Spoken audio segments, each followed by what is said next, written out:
Ready. Play. Now, I mean, what's coming up next for him is obviously the steamrolling bulldozer Jannik Sinner. And, well, I don't think that's going to help, right? The thing is that their matchup has been very close so far. Rune and Sinner, 4 matches, 2-2. Even the ones that Sinner won, they were pretty competitive. You know, the ATP Finals 2023, so already in the post-Puke Sinner version. But yeah, I mean, we haven't seen them compete against each other for a while now. Okay, Monte Carlo last year, sure. That was an impressive performance from Rune, who was also super tired going into that match and sort of still managed to keep going and keep fighting, actually push Sinner. And I was thinking it might be the same, like it might be basically here that Rune also arrives in this match, let's say after a 4-set win over Kecmanovic, and, you know, just gives Sinner a run for his money. And that sort of a tournament already would be perceived, I think, with where Rune is right now, as a win. Win 3 matches, win 3 tough battles, and give Sinner a run for his money. However, at this point in time, after watching what happened today, I'm not fully positive that this is going to happen. And we'll see. Rune's game is better suited for clay. Emo, part of that is that forehand, actually, you know, when he has enough time on it, it definitely becomes a little easier for him not to just overcomplicate things. But yeah, obviously he's got a good like defensive counter-punching game. I think especially the way he played against Berrettini and Zhang, you know, he was really showing that, and he was playing so smart in these matches up until more setbacks. But yeah, I mean, Kecmanovic today, of course, a very different story. Someone who is just trying to beat you with relentless consistency of the ground. And in this case, it wasn't enough. Either way, I already mentioned Sinner, who is just crushing everybody right, left and right, which we were expecting. Today, a match against Marcos Giron. Honestly, nothing to add, right? I mean, this was definitely a more solid performance than the one against Tristan Skulkate. In terms of whether, you know, this really gives us any indicator of whether Jannik will be amazing in the latter stages of the week as well, like let's say come the final, because honestly, with the way that the draw is shaping up right now, we might just basically expect Sinner to make the final, dropping like almost no sets, and then in the final, this is where he gets his big challenge. So yeah, I don't think we've had any real indicator of Sinner's form. We know how high his floor is at the moment. We know how incredibly effective he is at beating like almost everybody on tour outside of the few top guys. And really, these few top guys are also just a couple of people. So yeah, I don't think we've really learned all that much. I was excited for that Sinner Rune clash potentially, because I think even if Sinner pushed aside Rune in like straight sets with absolutely zero issues, that would already tell us something, you know, that he's ready. Whereas right now, I guess we're gonna have to see how Holger's body holds up on the day, and whether he will actually be able to trouble Sinner like whatsoever. Because previously in the matchup, yes, I mean, he was able to do that, but it's been a while. It's been a while since they played on hard courts, over a year. I'm not sure these things still hold up, but I would like them to. I mean, I would like to see a very competitive match. At this point, of course, also recovery for the Dane is going to be quite important. If you enjoyed this video, make sure you hit that like button. Don't forget to subscribe and click that notification bell so you don't miss out on all things tennis.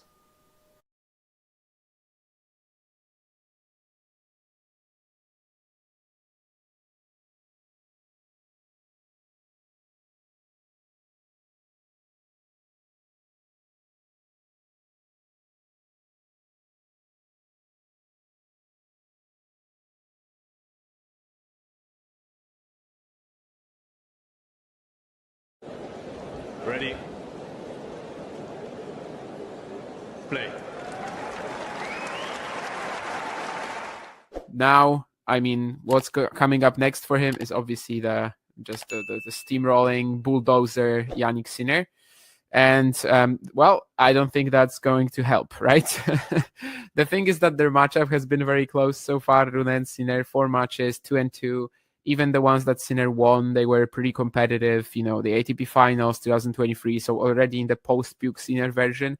But yeah, I mean, we haven't seen them compete against each other for a while now. Okay, Monte Carlo last year, sure. That was an impressive performance from Rune, who was also super tired going into that match and sort of still managed to keep going and keep fighting, actually push Sinner. And I was thinking it might be the same, like it might be basically here that Rune also arrives in this match, let's say after a 4-set win over Kecmanovic, and, just gives Sinner a run for his money. And that sort of a tournament already would be perceived, I think, with where Rune is right now, as a win. Win 3 matches, win 3 tough battles, and give Sinner a run for his money. However, at this point in time, after watching what happened today, I'm not fully positive that this is going to happen. And we'll see. Rune's game is better suited for clay. Emo, part of that is that forehand, actually. When he has enough time on it, it definitely becomes a little easier for him not to just overcomplicate things. But yeah, obviously he's got a good defensive counter-punching game. I think especially the way he played against Berrettini and Zhang, he was really showing that, and he was playing so smart in these matches up until more setbacks. But yeah, I mean, Kecmanovic today, of course, a very different story. Someone who is just trying to beat you with relentless consistency of the ground. And in this case, it wasn't enough. Either way, I already mentioned Sinner, who is just crushing everybody right, left and right, which we were expecting. Today, a match against Marcos Giron. Honestly, nothing to add, right? I mean, this was definitely a more solid performance than the one against Tristan Skulkate. In terms of whether, this really gives us any indicator of whether Jannik will be amazing in the latter stages of the week as well, like let's say come the final, because honestly, with the way that the draw is shaping up right now, we might just basically expect Sinner to make the final, dropping almost no sets. And then in the final, this is where he gets his big challenge. So yeah, I don't think we've had any real indicator of Sinner's form. We know how high his floor is at the moment. We know how incredibly effective he is at beating almost everybody on tour outside of the few top guys. And really, these few top guys are also just a couple of people. So yeah, I don't think we've really learned all that much. I was excited for that Sinner Rune clash potentially, because I think even if Sinner pushed aside Rune in straight sets with absolutely zero issues, that would already tell us something, that he's ready. Whereas right now, I guess we're going to have to see how Holger's body holds up on the day and whether he will actually be able to trouble Sinner whatsoever. Because previously in the matchup, yes, I mean, he was able to do that, but it's been a while. It's been a while since they played on hard courts, over a year. I'm not sure these things still hold up, but I would like them to. I mean, I would like to see a very competitive match. At this point, of course, also recovery for the Dane is going to be quite important. If you enjoyed this video, make sure you hit that like button. Don't forget to subscribe and click that notification bell so you don't miss out on all things tennis.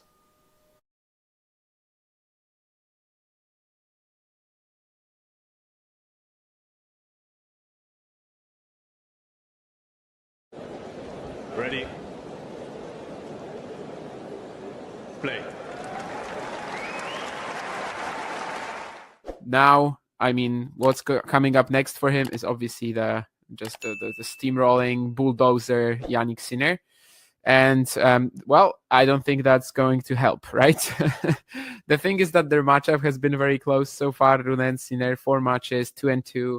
Even the ones that Sinner won, they were pretty competitive. The ATP Finals 2023, so already in the post-Puke Sinner version. But yeah, I mean, we haven't seen them compete against each other for a while now. Okay, Monte Carlo last year, sure.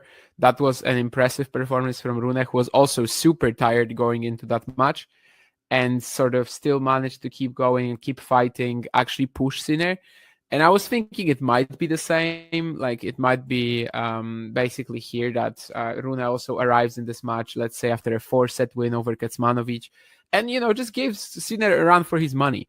And that sort of a tournament already would be perceived, I think, with where Rune is right now, as a win. Win 3 matches, win 3 tough battles, and give Sinner a run for his money. However, at this point in time, after watching what happened today, I'm not fully positive that this is going to happen. And we'll see. Rune's game is better suited for clay. Emo, part of that is that forehand, actually, when he has enough time on it, it definitely becomes a little easier for him not to just overcomplicate things. But yeah, obviously he's got a good defensive counter-punching game. I think especially the way he played against Berrettini and Zhang, he was really showing that, and he was playing so smart in these matches up until more setbacks. But yeah, I mean, Kecmanovic today, of course, a very different story. Someone who is just trying to beat you with relentless consistency of the ground. And in this case, it wasn't enough. Either way, I already mentioned Sinner, who is just crashing everybody left and right, which we were expecting. Today, a match against Marcos Giron. Honestly, nothing to add, right? I mean, this was definitely a more solid performance than the one against Tristan Skulkite. In terms of whether, this really gives us any indicator of whether Jannik will be amazing in the latter stages of the week as well, let's say come the final. Because honestly, with the way that the draw is shaping up right now, we might just basically expect Sinner to make the final, dropping almost no sets. And then in the final, this is where he gets his big challenge.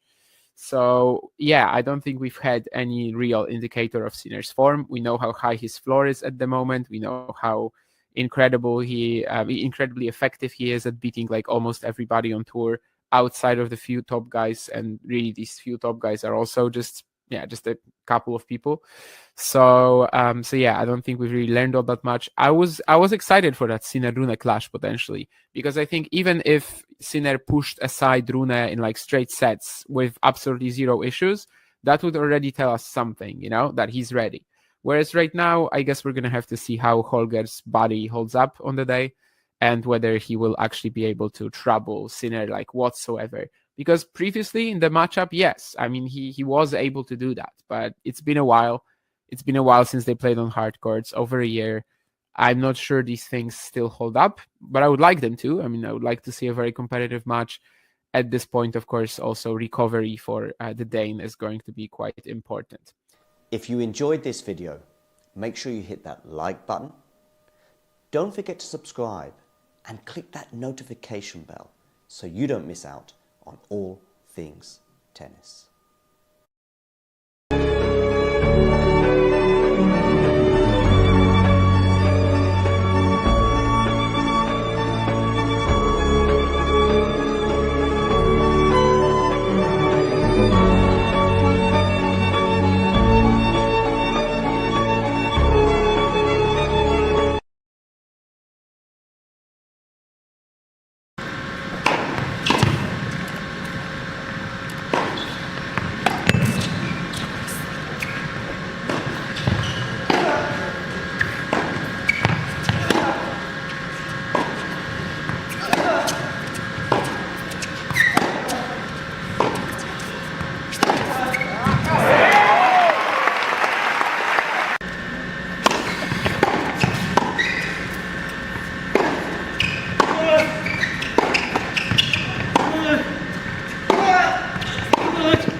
My name is Clara Towson, and I'm a friend of the show. Boom. I am Francisca George, and I'm a friend of the show. Perfect. Hi, my name is Susan Leemans, and I'm a friend of the show. Boom. Yeah. My name is Zainab Sammaz, and I'm a friend of the show. Boom. Hey guys, my name is Sasha Vickery, and I'm a friend of the show. Boom. Hi, my name is Lloyd Harris, and I'm a friend of the show. Perfect. Hi, my name is Jan Faria and I'm a friend of the show. Boom. Yes. Take one. Well done. Hi, my name is Jasmine Paulini and I'm a friend of the show. Wow, Jasmine, you got it in one time. Ready. Play.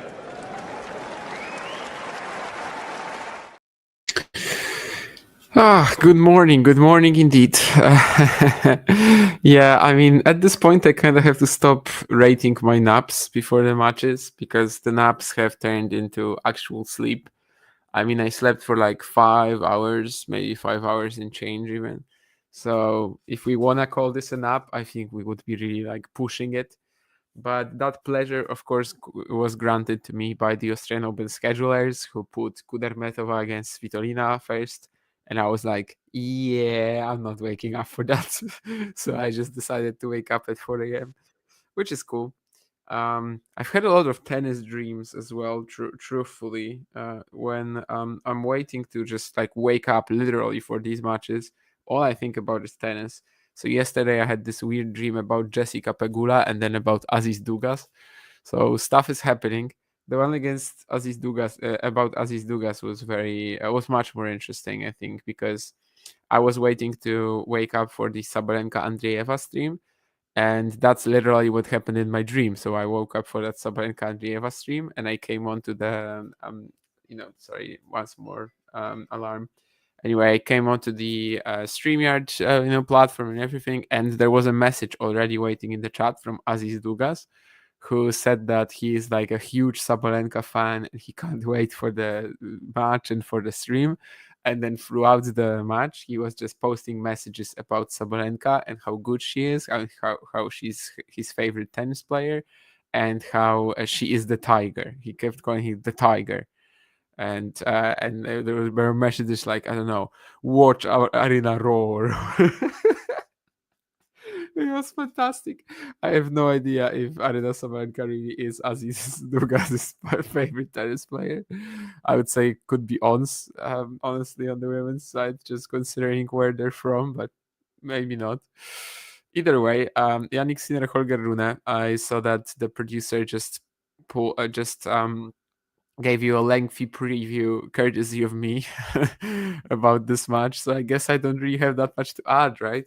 There is some excitement about it, mostly because their previous matches were so tight. But the excitement has been hampered a little bit just by how much and how hard Rune has had to work to get into this round. If his body holds up, well, there's also the question of if his defense holds up. And yeah, I mean, these two things don't really have to go hand in hand. By the way, the second point of the match, Jannik lets a backhand go, and it actually is just barely in the line. But again, if you see that slow-mo replay, I would never call it in the line. I've seen a few balls like this event already, and I kind of wonder. There is of course a very small margin for error in terms of Hawkeye, so I don't know. Anyway, yeah, I mean, Sinner is just such a powerhouse right now. Rune has to kind of grind him down the way he did in Monte Carlo 23, the way he tried to do in ATP Finals 23 or Monte Carlo 24. And we'll see if this is even an avenue that he has here in this match, considering how strong Jannik will be serving, returning, and basically doing everything at like 100% intensity. Holger definitely has a bit more flair and like the intangibles a la the Sinner. This is like pretty similar to the Sinner Alcaraz matchup in a few ways, but Rune just executes the same game, I guess, a lot worse than Carlos can. So, and also, yeah, the fatigue will probably come in play by like the fourth set, by like the third set. We'll see how quickly. Maybe in the classic Rune fashion, just makes him more dangerous. And at some point, he just starts crashing the ball and making ridiculous shots. We'll see. 30-15 Sinner double faults here to begin the game. But Rune plays this ridiculous return on the next one, actually. Still not good enough, though, to make Jannik any sort of uncomfortable.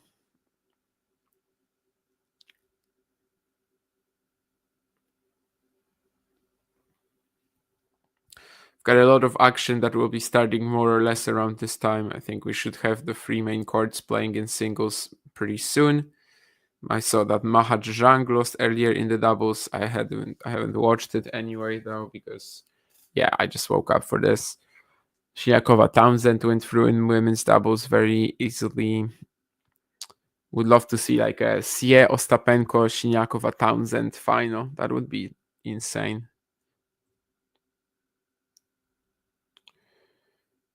Are the rumors of Sinner and Rune not liking each other legit? Well, I mean, they definitely were a bit cold to each other last time they played. That's kind of all I have to say. Hi, Vansh. Hello there. I see you're all clean shaven and excited for Holger Rune against Sinner. And hoping for a competitive match. Hoping, and coping. That's probably what I'm doing right now. Yeah. Let's see how much Holger has left in the tanks after 2 5-setters and a really tough 4-setter with Berrettini as well. Yeah, my expectations aren't high. Let's just say that. If it wasn't a match that the producer strongly suggested he wanted to do today, I probably wouldn't have like pushed for it, because it just doesn't feel to me like a match that will be worth watching, to be honest. But if it is, I'm gonna be like, oh yeah, I mean, sure, amazing. Because I love this matchup. I think their clashes have been fantastic, and I just kind of wish for better days with Rune, and days when he can actually be competitive again against players like this and compete for big titles. It's still a decent event for him so far. But like at least pushing Sinner would be the cherry on top, where we can really say, okay, yeah, that was a good tournament for Holger Rune.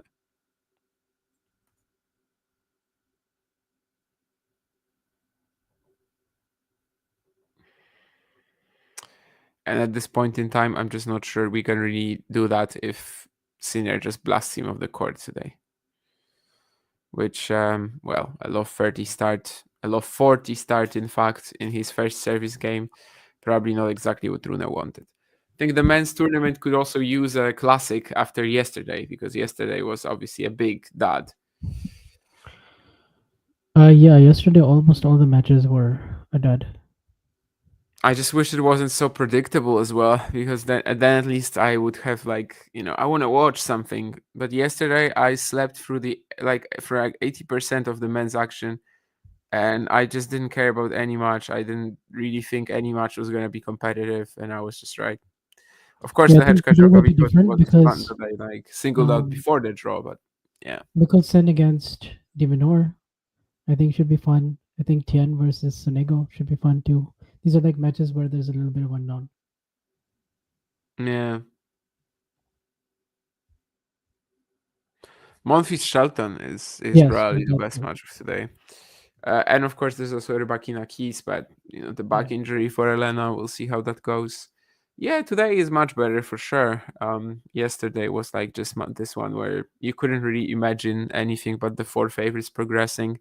And of course, the guys who say best of 5 sucks, they had kind of like a field day, because Draper, Davidovich, Fokina, they were all just too destroyed really from the previous rounds to compete. Yeah.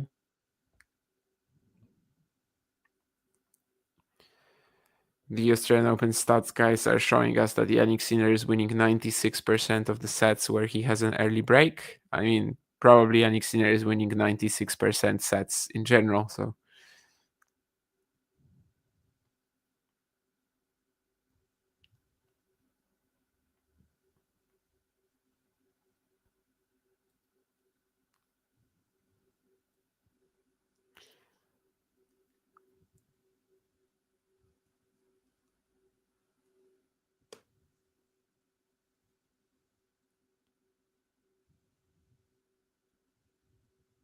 Oh, Jesus Christ. Yeah.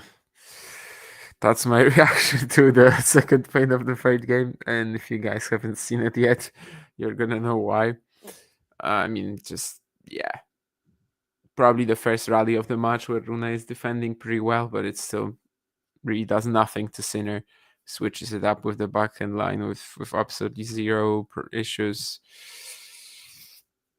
Yeah, I mean, rough start. I don't think it's the physicality yet that has really come into play. That's something I definitely have to say. So yeah, the matches that will be coming on like relatively soon will be Rybakina-Kis and Sonego Tien. It was fascinating trying to watch Rune come back from 4-2 in the fourth against Kecmanovic when he just kind of started going for broke, huh? 4-2, 30 love or something like that. And he just hits 4 return. He has 4 winners in that game to break back.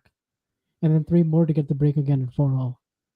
But this was just very, like just super, super aggressive. Like just close your eyes, hope it goes in. Low margin, and it actually worked. I mean, fascinating, yes, but at the same time also, like, we've seen that 100 times already. Yeah. And Rune is so talented that he can pull it off on a lot of occasions, but literally. Keep in mind, I didn't say 1 billion times already. I said 100. That's just because someone in my Twitter comments said it's the 95th episode of that for some reason. I don't know why actually 95th. It just instantly made me think of Martin Luther.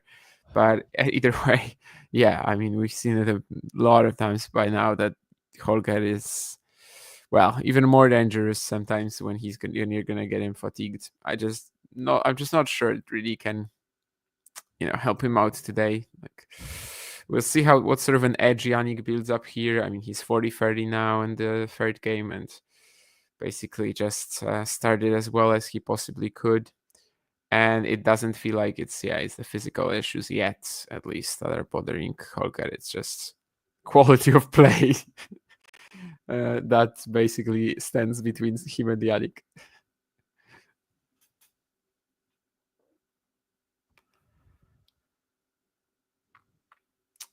And then again, of course, you could argue that there's been matches between them, especially Monte Carlo 23, when he was getting blasted off the court and somehow he closed his way back and eventually ends up outlasting Sinner. But yeah, we'll see if this particular avenue is open to him today at all. After 10 minutes, Jannik just leads 3 games to love. So Sonego Tien will be after Mladenovic, Zhang, and Chan Kichenok. They are only in the first set tiebreak, so still a while there. Whereas Rybakina-Kis should be on relatively short soon. It was simply that the doubles on the Margaret Court Arena lasted 2.5 hours. And why did doubles last 2.5 hours, you're going to ask? Because it involved Beatrice Haddad-Maia and Laura Zygmunt, that's why. But they're out of the event now, so the schedulers are like, yes, finally. Yeah, they're so happy. They're celebrating. I mean, to be fair, their first matches were 1 hour 41 and 1 hour 13, but it's still funny because this is literally like 2 of the biggest not veterans, yes, but also like marathon women on the tour playing with each other.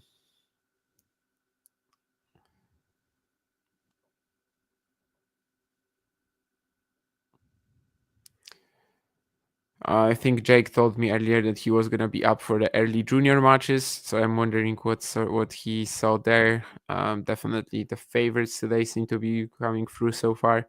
Scotty Paldanius, Jack Kennedy, Henry Burnett, the latest addition to the On running or whatever the company is called franchise. Moise Kouame as well, up a set. And we've got Emerson Jones struggling in the third set with Frodin. Cruz Hewitt is going to play his match later in the day in the, is it the evening session? I guess it is. Against the number 1 seed. Yeah, and the defending runner-up, Jan Kumstadt.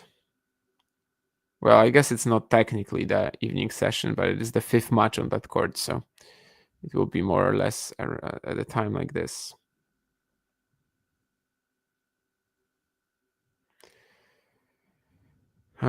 Is Rune my second favorite Dane? You mean after Clara Tauson? Because that was the meme earlier. I don't know. There's August Holmgren, there's Elmer Müller, Mikael Torpegaard, who could forget about him. There's Andersen as well. Hans Christian Andersen. That's maybe my favorite name. Karen Wozniacki. Maybe her dad. Her dad is a bit more fun.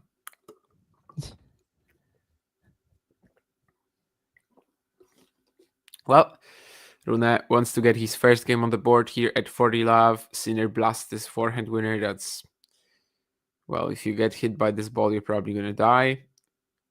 And Rune still can't close out.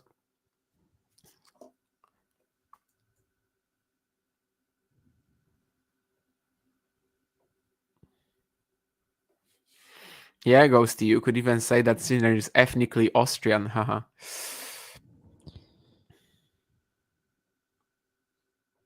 So far, there's no opponent who's got to the quarters or fourth round without dropping a set, right?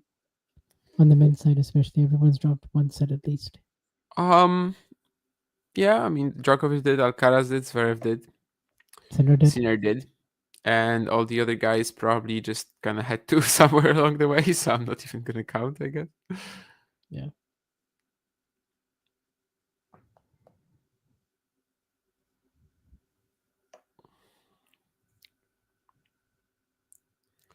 Zangar Nurlanuli is such a fantastic name.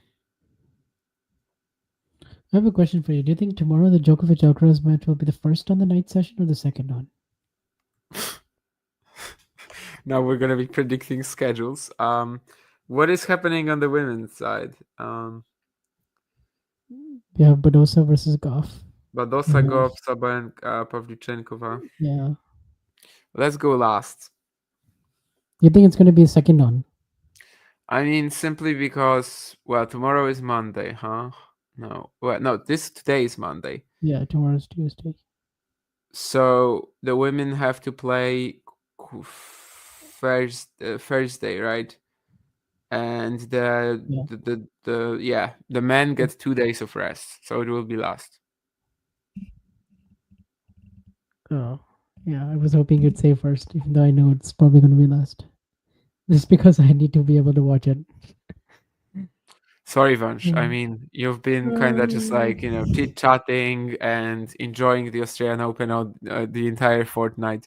Finally, you're going to feel some of the pain that we Europeans have No. been experiencing. I mean, I haven't been watching the second match I haven't been watching the second match. My strategy has been watch the first match and then go to sleep. Yeah. I mean, finally, you're going to have to experience some of the pain that we Europeans have been enduring the entire event.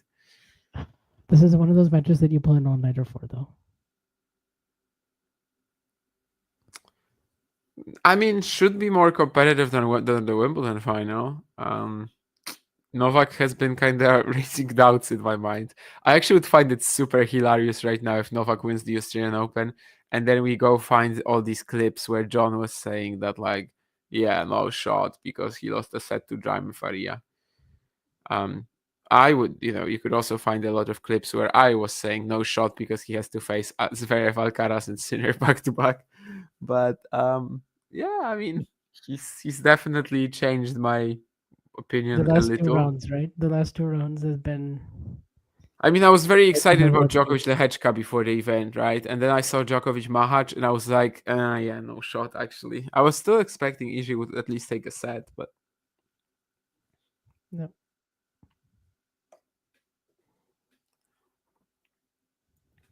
Fairly Love here for Sinner. Rune blasts a forehand return cross-court winner.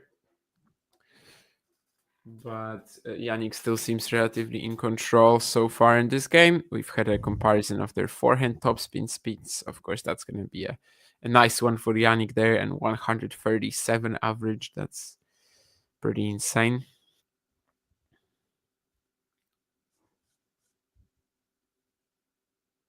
Would be good to know, though, if it's the entire event or the match. I feel like some of these stats kind of lack context.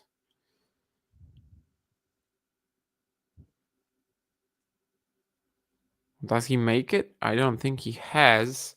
That would have been a legendary sprint from Sinner, but Rune gets him into the forecourt with the drop shot and ends up winning the point with it.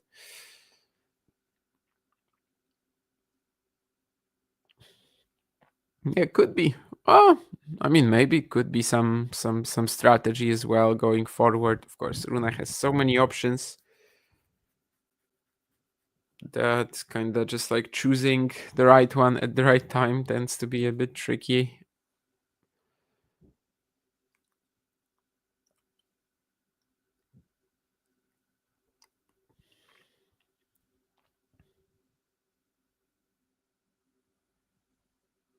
Okay, we have a 30 all here.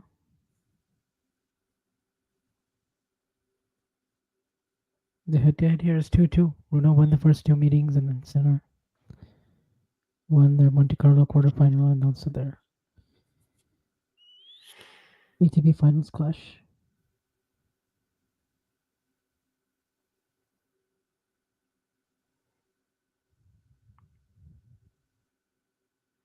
Did you guys already address the Channel 9 controversy? I'm not sure we did actually.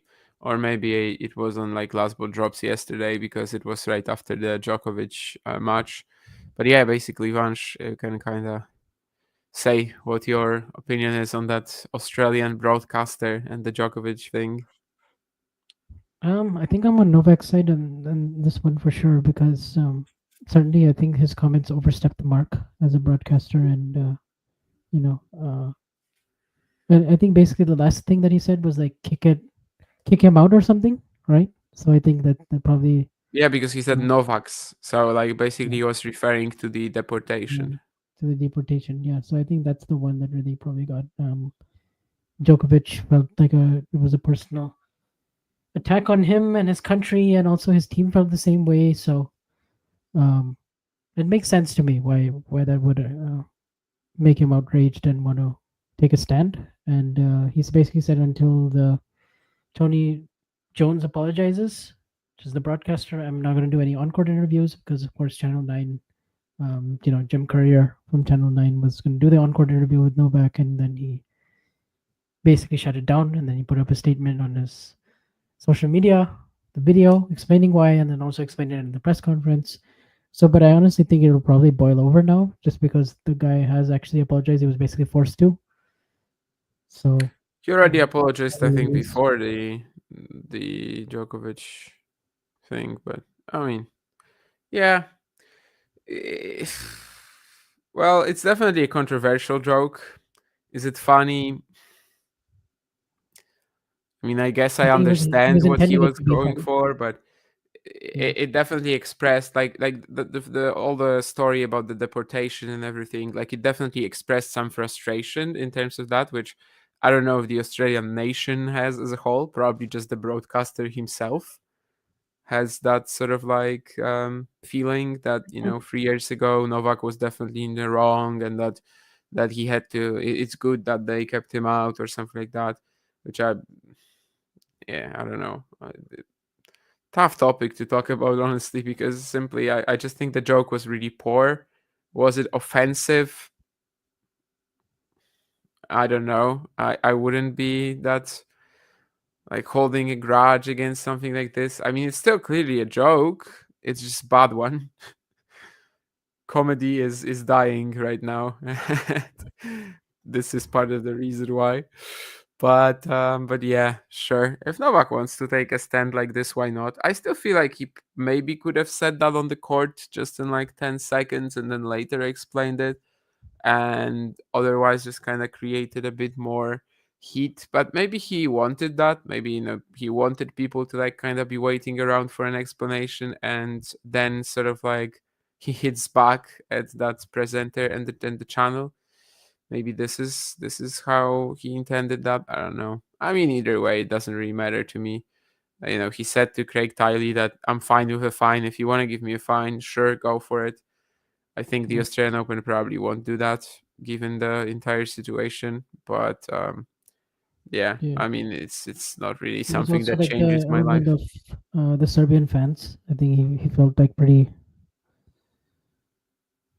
It's like he took it certainly as a attack on the Serbian fans as well as himself, and he felt like we were disrespecting Serbia in a way. So maybe that's part of it. We know how patriotic he is. I mean, again, it's a joke. It's a very bad joke, but I feel like people are. Well, it's very tough to do comedy this day and age. I'm not saying Tony Jones or whatever his name is did comedy right there.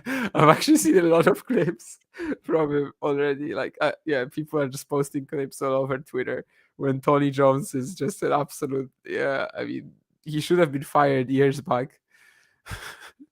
So, well, I'm not really defending the guy, but I do think it was a joke that maybe if he doesn't go for the Novak's, angle, maybe then it's a little more acceptable. But certainly it expresses that the guy still has some sort of like a, yeah, with the entire deportation scandal, it seems like he has it in him for like Novak personally a little bit. So yeah, it's just a Yeah, I bad joke think, that kind of went too far, and yeah, that's my story. yeah. For me, I don't know if just like as a head broadcaster, if that's appropriate as a joke to make in that scenario. But Yeah, but I mean, I also kind of just know that in the modern era, like people just get outraged about everything, and at some point you can't make any jokes because there's always gonna be a social group that's gonna be. This is of course very unrelated to the Djokovic thing here, but I don't know. I mean, people just want no jokes whatsoever in the public space at some point, and that's kind of irritating to me as well. But that's, I guess, unrelated to this. Really, it's just like more of a what was the broader first thing that topic. he says? He says Novak is overrated. Novak's a Yeah. has-been or something. Yeah. No, he's overrated. Yeah, Novak, he's overrated, and then it's like Novak's something. It has been, like, Ah, yeah. so True. that's, yeah, I don't know. I didn't really find it funny personally, but I could see what he was going for. Did I chuckle? No. Did I laugh out loud? No. Yeah, and I think if he just kind of kept it at that Novak he's overrated thing, maybe that would have been okay-ish. Maybe he just went too far a bit with the second line. I mean, okay-ish. Yeah, it'd just be a bad joke, but one that wouldn't probably offend anybody. yeah. I mean, I just can imagine a situation where it's fans of a different player and, he does the same and then there's absolutely no problem. However, the thing is that he probably wouldn't have done the same because clearly there's some feeling of resentment regarding the deportation and yeah, the whole Well, 2022 saga. of So course, he's also not the first. Tony Jones is also not the first. Oh, sorry, what was I going to say? Yeah, he's Novak's not the only player to call out Tony Jones. It's also Danielle Collins did the same. After he called Danielle Collins a brat, I believe, after the whole incident, with the crowd booing her. honestly, Yeah, after last year, Brad has kind of become a positive word. When was that achievement? When was that? Yeah, but he didn't mean it in that way, Yeah, I know. Yeah. So that was after the Ayava Yeah, match. yeah. Okay, yeah. Since then, have you seen what Collins has done? Oh wait, actually, you're not on Instagram, but yeah, basically Collins has made like how they have stories that go away in 24 hours, but you can make it as like a highlight on your page, on your profile, so that everyone who follows you can basically see them. The stories that are like, basically gone after a day. So she's basically kept all of her stories from that whole situation post match, and then she's called it like Australia lips and ass, like those three emojis. Australia kiss my ass, basically.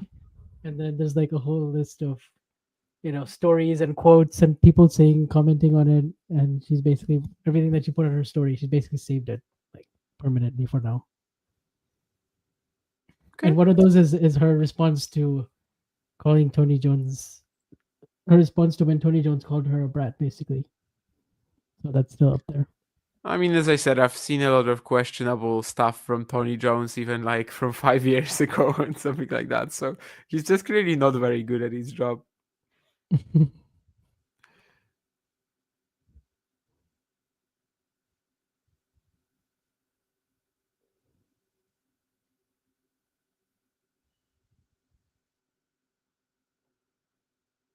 I mean, doing it right in front of Serbian fans. He was doing it well. He even says, right, that I'm glad they don't hear me now or something Yeah, like that. yeah. So is this something you think Novak is going to use, to fuel his fire, or like, extra motivation? Not that he really needs any more, but or is it just kind of, a separate thing?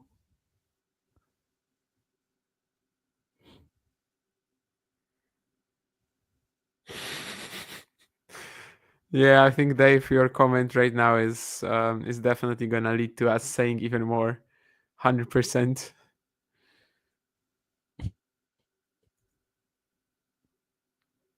What if someone like Coco Gauff or Taylor Fritz was a butt of some mainstream media jokes? I mean, the Americans would be outraged, that's for sure. I don't know.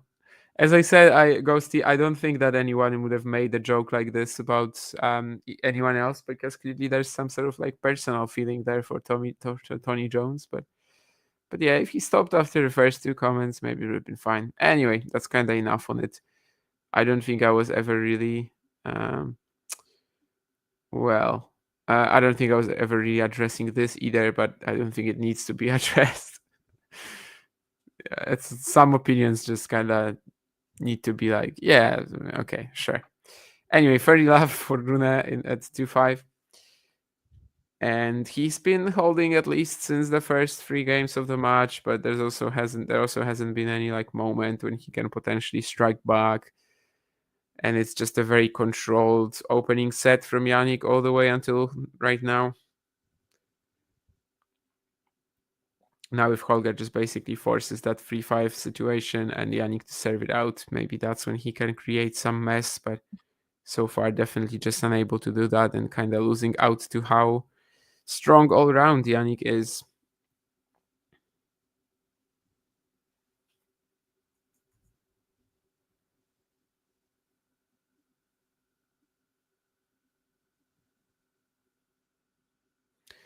Ghosty, I'm not going to talk about that because you have a very strong opinion, which I don't necessarily agree with, even if there is some sort of even if there is some truth with it. Like there's definitely like a bit of a common mentality where you can just join in on the party when somebody is attacking other people, and you feel much easier, you feel much more at ease with it. But personally, I don't feel like I've ever been no one has ever suggested to me that someone is going to be treated better or going to be treated worse, and I should be a part of that or something like that. But yeah, I mean, I can't say that there's absolutely no truth to that. Either way, I'm not really interested in the topic. Sinner 5-3 up here.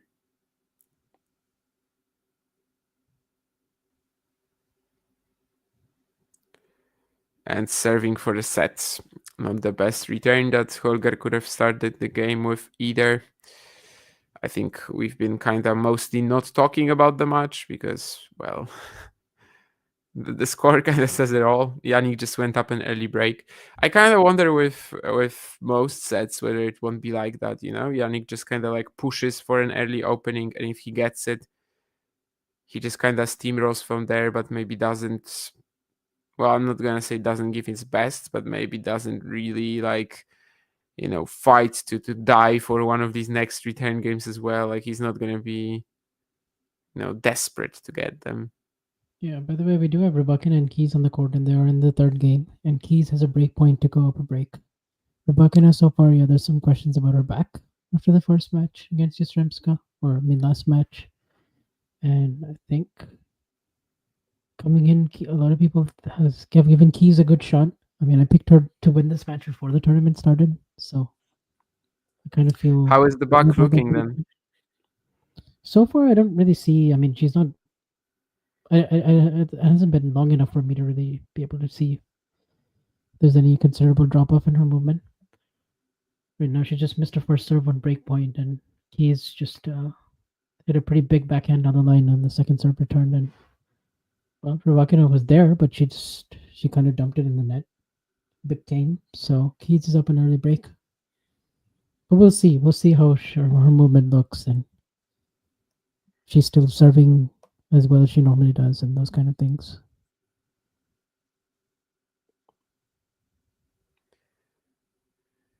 Ghosty, I'm definitely not doing anything cowardly here. I mean, I just don't, I'm not even, as you said, passively. What how did you call it? Passively corroborating? No, passively collaborating. Okay, passively collaborating with it. I don't care about anything basically, but I am my own man, and I just give you my opinion, which is what it is. And if someone would tell me to have a different opinion, I would not do that. So I don't know. If my opinion is shaped by the media industry, I mean, maybe it is, but that's not something I don't, that's subconscious and not conscious. Either way, the reason why I don't want to go further on this topic is because, as you can hear, it makes me want to go to sleep.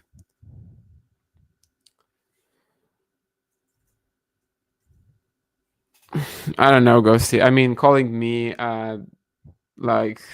calling me out for something like this is just honestly kind of like call out anybody else.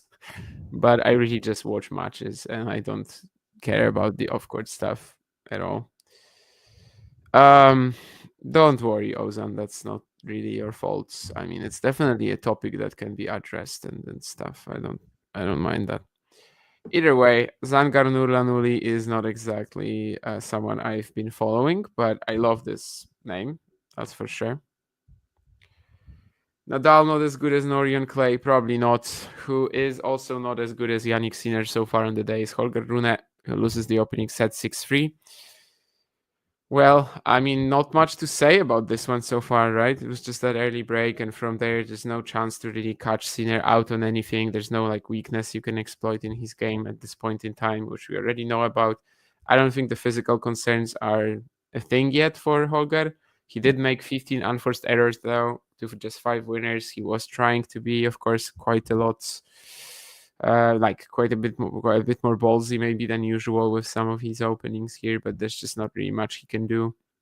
Some of the highlights from the opening set, definitely that point earlier where Jannik just goes cross-court at Holger and finds that backhand down the line. It's, pretty ridiculous.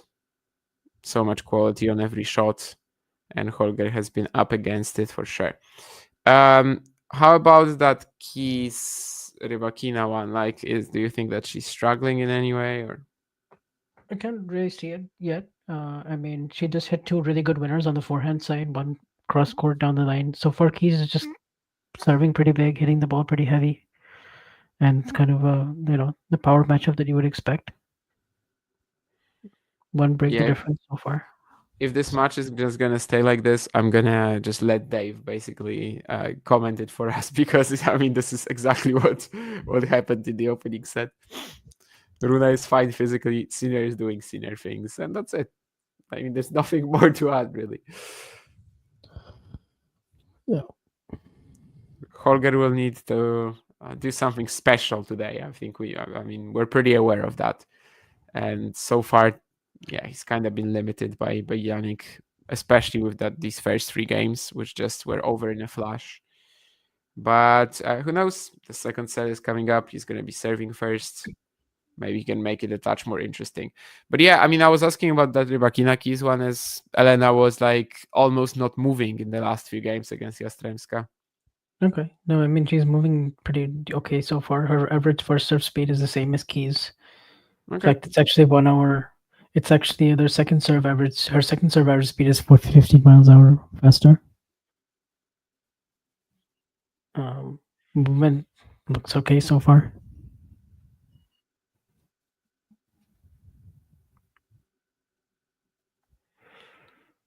Her first serve percentage could definitely be better. The game that she got broken, she missed a lot of first serves. She's serving under 50% so far. If there's any hope for Rune, he definitely has to avoid going down an early break again. We saw on the stats even how good Jannik is as a front runner, although I think that's mostly just related to how good he is as a whole, rather than any particular tendency in that case. But either way, he is for the love here, Rune, and basically just any game from here is just such a massive must-win for him, considering that going down 2 sets to love against someone like Sinner here would surely mean that he is almost out of it by then. Gotta create this, gotta take this game somehow, but he's just making backhand and first errors now. Well, actually, 4 of Sinner's losses, like 4 of 6 losses that Sinner had last year, he won the first set. Yeah, but that was, Alcaraz 3 times. Alcaraz 3 times and Medvedev in the home run quarters. Yeah, it's a very different story to when Holger Rune would go down 2 sets to love against him as well, because that's something that obviously wasn't featured in these matches. And, well, we know that by the 5th set, Rune would probably be pretty dead, so... Oh, Sonego versus Tien. Are you asking me for the upset chances of, I don't know, like, what are the chances that Tien beats Sonego? This is just such a wild section at that stage. I don't think you can throw predictions out honestly, of the window. like, I don't know, 40-45%. Like, he has a good chance. 40 to 45%. It's definitely not the same. Like as we would have seen it before the event. Yep. And also, like, it's the first opponent with real power for Lerner, but then again, it's a very sloppy opponent. Like, it's one who, you don't have that much trust in generally. Yeah, like, this is the guy who's won 4 titles, one on every surface. Of course, he's made multiple second weeks now of every major, but he's very hot and cold. Yeah, with his offense. So, if Lerner is okay physically, which I honestly think he will be, because he's got a couple of days off with his last match with straight sets.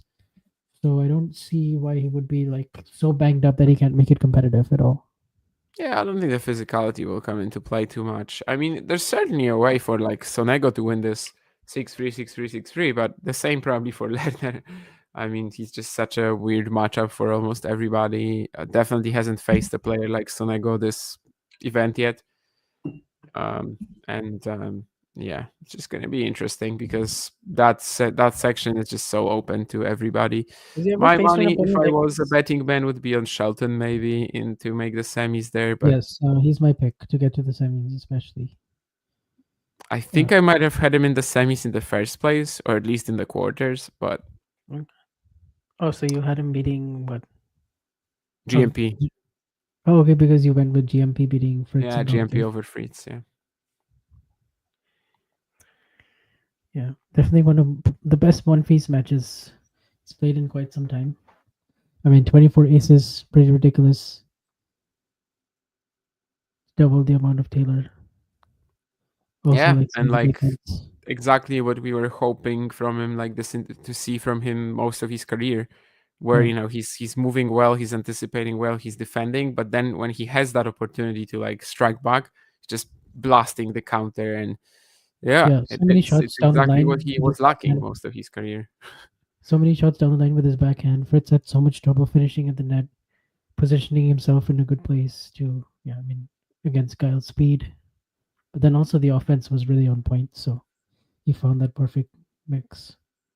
I said something in the chat on Talking Tennis that I'm not going to repeat because it's probably not for the broadcast, but. I do feel like that, and it was a very nice win. Definitely one of my favorite Monfils performances of all time, which is wild at 38. What the hell is Glar, Dave? But obviously your comment isn't wrong. Rune is in fact maybe in some respects a weaker player than he was a year and a half ago. And Jannik, Jannik is Jannik. Another thing that kind of reaffirmed to me that like the performance from Gael was just so top notch is you don't normally hear Fritz say after a loss like, "Oh, that's too good. There's not that much I could have done." Like even when he's lost to Sinner, and he's like one of the most honest and analytical players generally to like listen to in press conferences. Like even after Sinner beat him at the U.S. Open final, he was like disgusted with his performance. Same thing at the ATP finals. Even though he played a very good match, he kind of was like always expecting more and like believes he can be even better and stuff. But against Gael, he was like, no, "This is too good. It's not that much I could really do." I mean, it was just his best win by ranking. I mean, he beat Ferrer in a major in 2008, Roland Garros, but that was the last top 5 win he had in a Slam. So almost 17 years later. Yeah, 2 match points against Federer, US Open 2014. Yeah. That's the one that got away kind of for Gael as well. Yeah.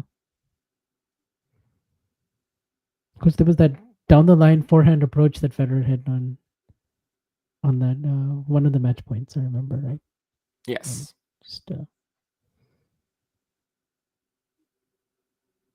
Yeah. Both of them were like somewhat winnable, but still he wasn't really ever on top of these points.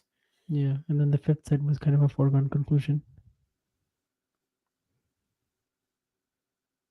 Maybe if that match goes to Gael, maybe he is the one claiming the US Open title. Who knows? 2016. He has a very good matchup against Marin Cilic, every time they've played. Okay. One piece is gotten the better of that. A few famous shots from that Paris encounter between them, I definitely remember, where he's like jumping all around the court and defending a smash. Yeah, then they played once, I think, in Rio, and that was after Cilic had won, or not won, but made the final of the Australian Open. 2018. Yeah, but like Cilic playing in Rio. Yeah, on clay. South America. By the way, why is Zverev playing in the South American swing this year?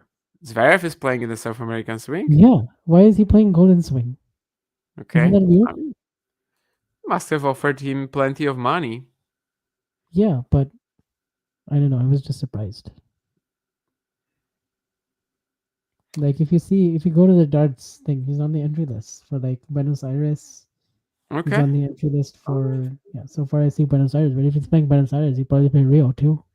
Well, they're not gonna get Carlos, so they're gonna get Zverev. Yeah, because Carlos. Maybe he just wants to see South America for the first time or something like that. I don't know if he's ever been to South America, to be honest. Did he go to the Rio Olympics? Like, was he already that good at the time or not? No. I mean, he was like about that to, exhibition right? thing with Federer in Latin America, but that's yeah, fine. Sure. I mean, yeah, that means he was there at least. Yeah, he didn't play the Rio Olympics. He must have been like very close at the time to the cut.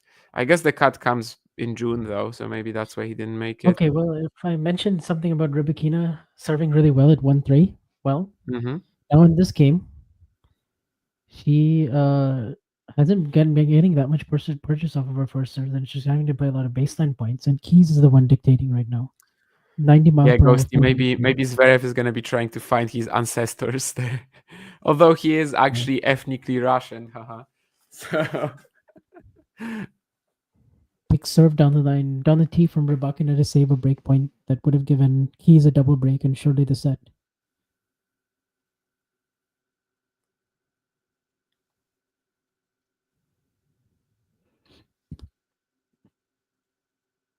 So far, all the Sinner Rune matches have gone to a deciding set, right? In best of 3.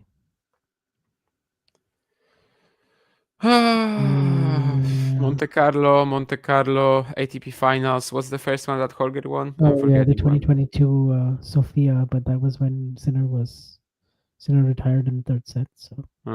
But it did go to a deciding set, nonetheless. Yes. So there you go. Entertaining rally at 40-30 here.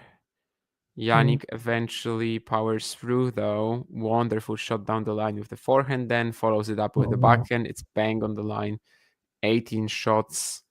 What do you think about Jannik's ability to change down the line and hit that shot? Well, last 2 shots especially, but the forehand was maybe even more impressive than the finishing backhand. He was way more like on the run and a little out of position. Best on the run forehand in the game?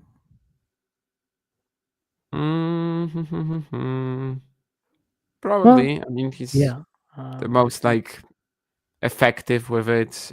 Definitely gonna always like curl it. If it's a pass, I would probably take Carlos, but if it's just like a shot like this, then if it's a baseline, you would take Sinner. If it's just like a baseline power shot, you gotta take Jannik. If it's a pass, I would take Carlos. I agree with that.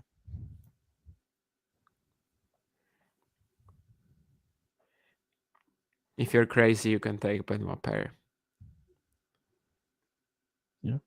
best forehand.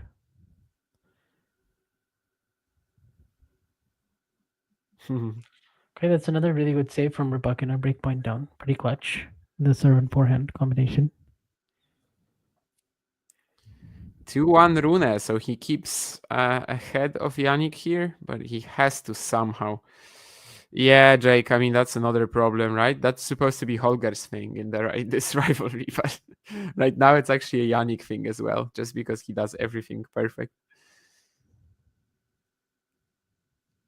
There was a question earlier. Yeah, am I going to watch Shelton Monfils? I mean, yes, I'm gonna try. When is it actually? It's like pretty. Yeah, okay, it should be relatively soon. So yeah, I mean, I'm definitely gonna try. I think today I should be fine because, as I mentioned to you guys, I am basically, well, the nap was not really a nap anymore. Good hold from Keys, saving 2 breakpoints, so she's only down 1 break. Keys? Oh, Rebukina, yeah. Keys is up a break. Okay, yeah, I was confused for a while. So was there a double break already for Muddy or 2 breakpoints for double break for Maddie, but okay. In the 7th game, but both of them saved by Rebukina with a surplus 1.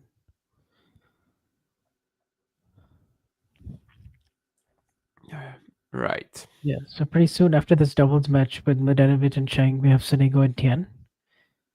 And then after that, we have Navarro and Kazakina. So these are on John Kane Arena.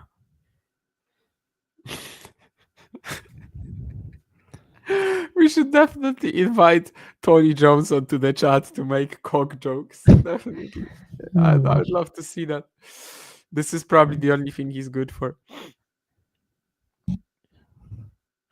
Jake. Who is my favorite commentator? I don't know. These days, honestly, I don't listen to too much commentary. I watch the match on mute. But if I have to pick one, I do like Jim Courier. I think he's pretty good. I knew this was what Vansh was gonna say. Yeah, I'd probably choose him, I think. Vansh's probably like biggest famous moment was when Stefanos Tsitsipas copy-pasted him. Yeah, I mean, basically it was a thing for like days, you know? I was getting so many messages about it, like Sports Kita like wrote an article on it. And they called me a famous analyst. I was like, whoa. Like John Millman made fun of it on Twitter. Yeah, if you guys don't know what this is on about, basically Vansh made this like very big appreciative post of Jim Courier's commentary, and then Stefanos Tsitsipas just basically took it and posted it onto his pretty much plagiarized it. profile. Yeah, pretty much just took the same words and I think he changed like a word or two, but like literally a word or two. It was insane, yeah. Literally the same tweet that Vansh posted. If you go on his Twitter, you won't find it anymore. He deleted it, the tweet, but oh gosh. It's like he used ChatGPT to plagiarize it. I mean, just change a few words. It was basically right now when someone asks you this question about the favorite commentator, I think you gotta say Jim Courier, because you have to remember this. You have to just make sure that everybody knows that. Yeah. If I ever meet Jim Courier, I'm going to show him that tweet. I mean, that would be a bit cringy, yeah? Like, I want to show him. I want to show him the Tsitsipas thing. I bet somebody has sent it to him, but I want to see his reaction. Hi, Jim. My name is Vansh. I'm going to show you a tweet now. And that tweet is, Jim Courier is so good. I love it when he does comment.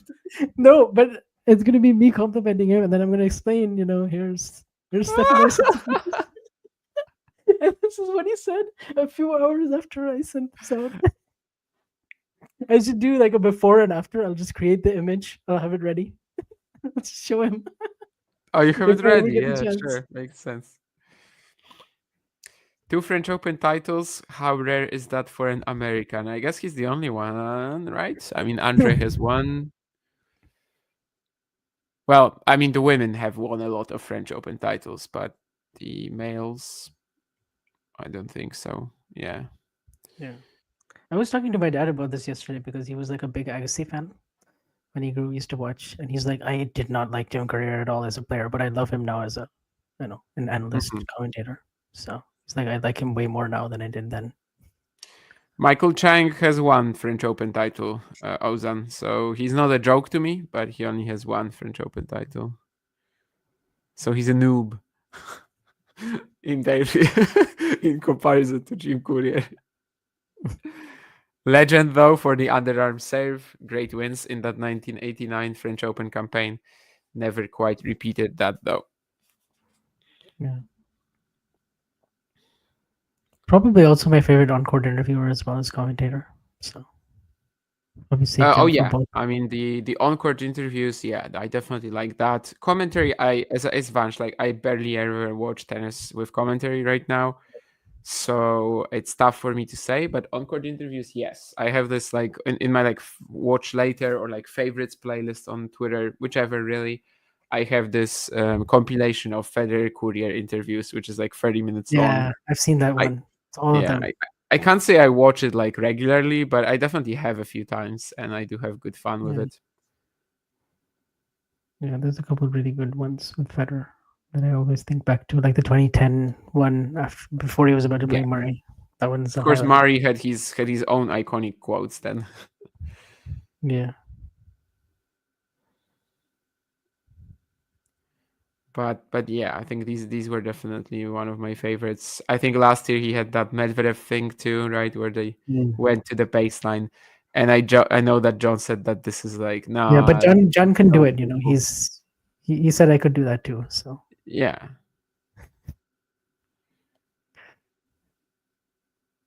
But yeah, I mean, I didn't actually see that one. I think with Courier and Medvedev, but either way, I think he's at least trying to be a bit more creative about it.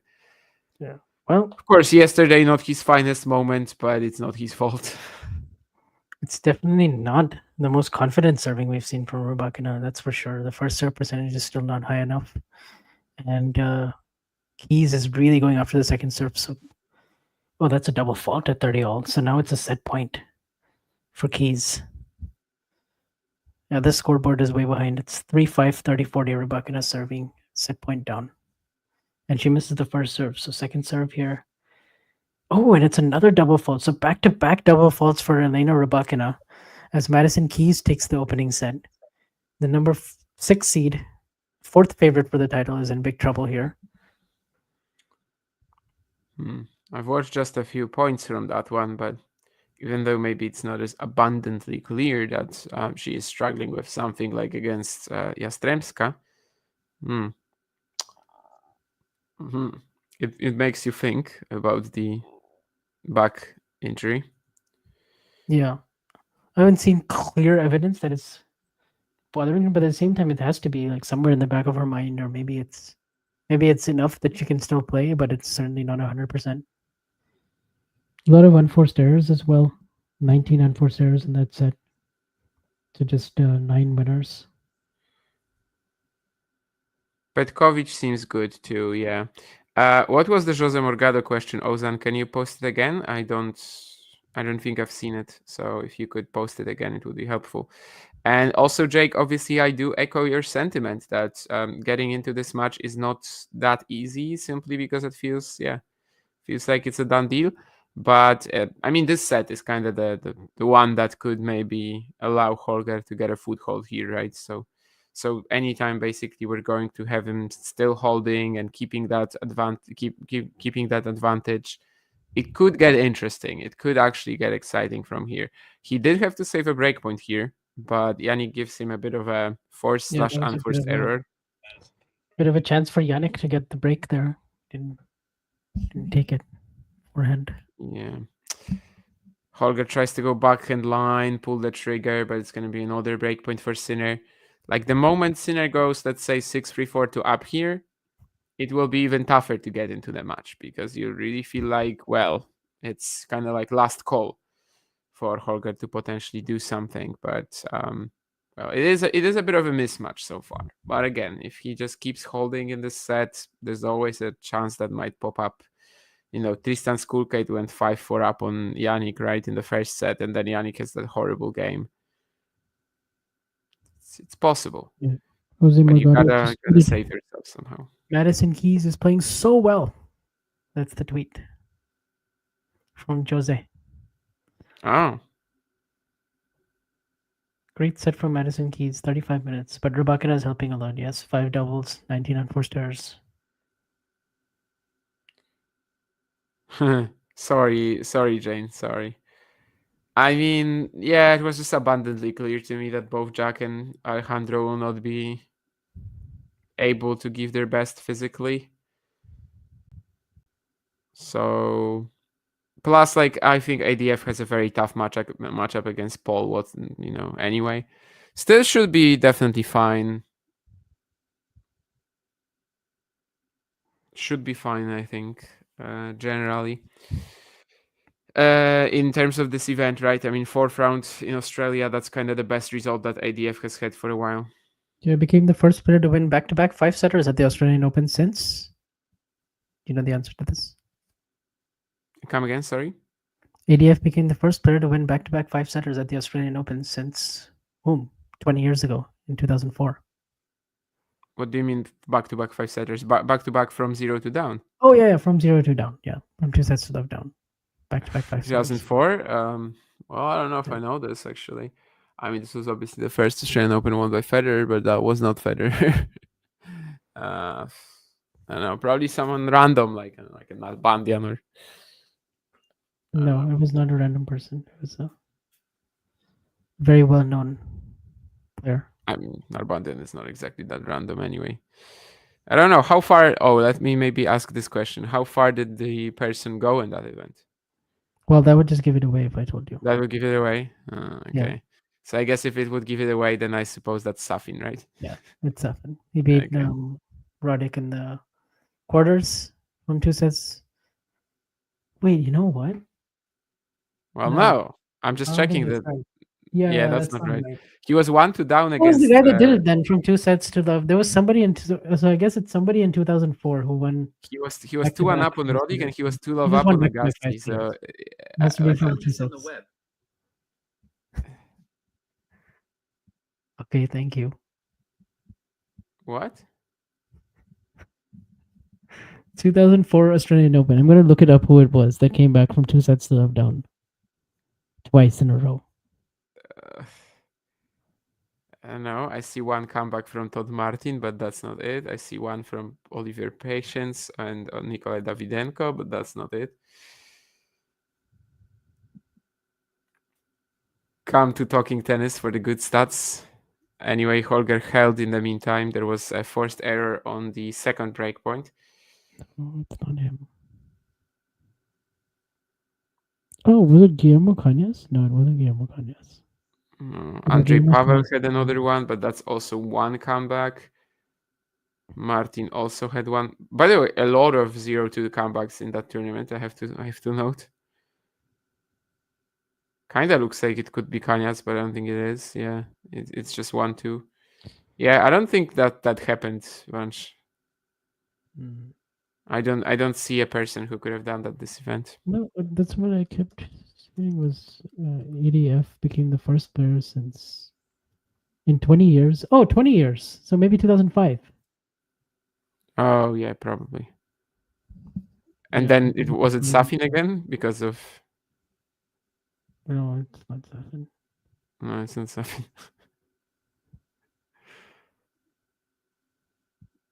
We're on the lookout for a player who did that, but... Well, we'll probably know soon if indeed that happened. It's kind of rough, though.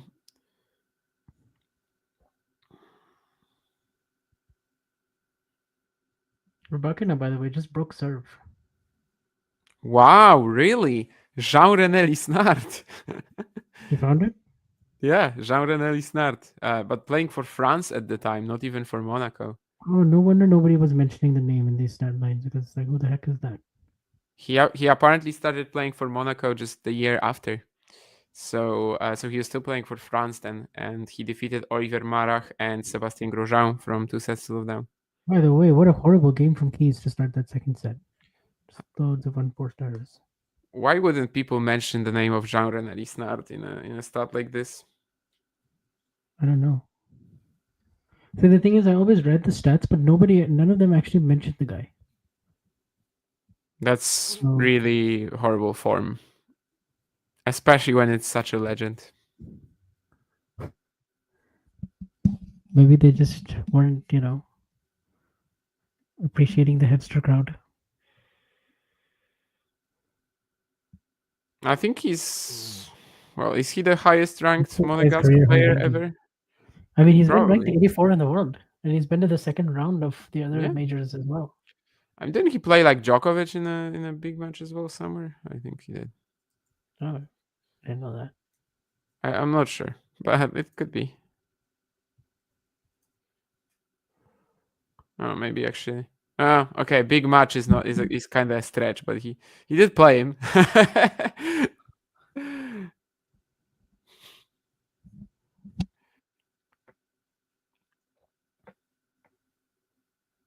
Sorry. Yeah, I was thinking of Benjamin Balleret when he played Federer in Monte Carlo. Yeah, but that was the other, of course, pretty famous Monegasque player. But Disnard was a bit better. He did play Djokovic, but not. Was that when Federer came back from 4-love or something in the third set? No, that's Estoril against Ruben Ramirez Hidalgo. Oh, Hidalgo. The current coach of Thiago Monteiro. And yeah, Ruben Ramirez Hidalgo attempts a tweener while he is 4-love or 5-1 up later, and he loses the match 7-6 in the third. And I think Federer wins the entire event. Yeah, no, Banyan had to retire in the final, I think. And there was a Davydenko match in the semis too. Well, Rune at least seems to be kind of cruising towards another hold. Yeah. So yeah, this set is the one that can actually make this interesting. And maybe we are going to get it. We'll see. Sonego and Tien should be on pretty soon as well, as Mladenovic and Zhang finished off Chan and Kichenok. By the way, interested why Kichenok and Ostapenko split. 3 years of so much success. And she just decides that Chan is now her partner. But of course, actually no, it's the other Kichenok. So the other Kichenok is playing with this is a very good play from Keys here. Let's slice. This is like the Alex Mickelson, backhand slice down the line. Bait Hachano hitting a cross-court forehand, and then go down the line yourself. So even worse, the other Kichenok, the one that was playing with Ostapenko, decided that she's going to play with Leila Fernandez now, really? And I hope that Sia and Ostapenko just win this event as that sort of superheroes duo. Holger Rune, by the way, what was that tweener that he just went for? Wasn't that behind the back? Or maybe it was a tweener, I don't know. Either way, he wins the next point. Great forehand on the run, actually. Jannik kind of struggling to breathe after this longer exchange, by the way. Hobbling a little bit. I mean, we've seen that happen to him, obviously, but I don't think it's massive cause for concern yet, but you will be monitoring the situation at least. Game point Rybakina after she saves the break point with a big serve. By the way, she's up a break in the second set, so.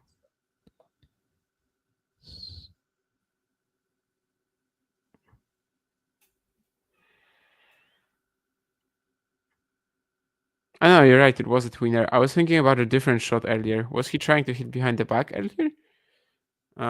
I remember. Maybe it was it wasn't during a point, right? Maybe it was just a random ball that is going out and he's just for fun hitting that there. I don't know. Maybe. Well, Rybakina does hold. She's up a break in the second set so far. So.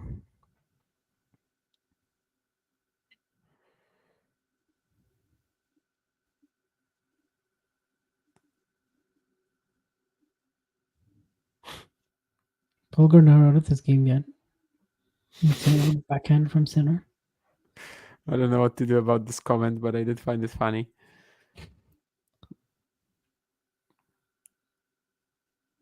2004, I was only 3 years old. 2004 Australia, I was about to turn 5. So I don't really remember it too well. I remember some sports from that year, though. The finish of the ski jumping World Cup in 2004 is maybe my first sport memory. So. Okay, well, Rune held 4-3. And he calls for the physio.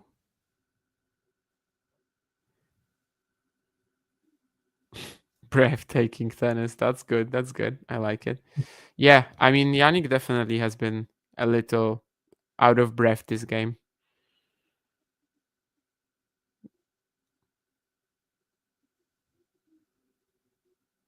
And we're watching a replay now. Of Rune's movement. Watch this point here in the second game of the third.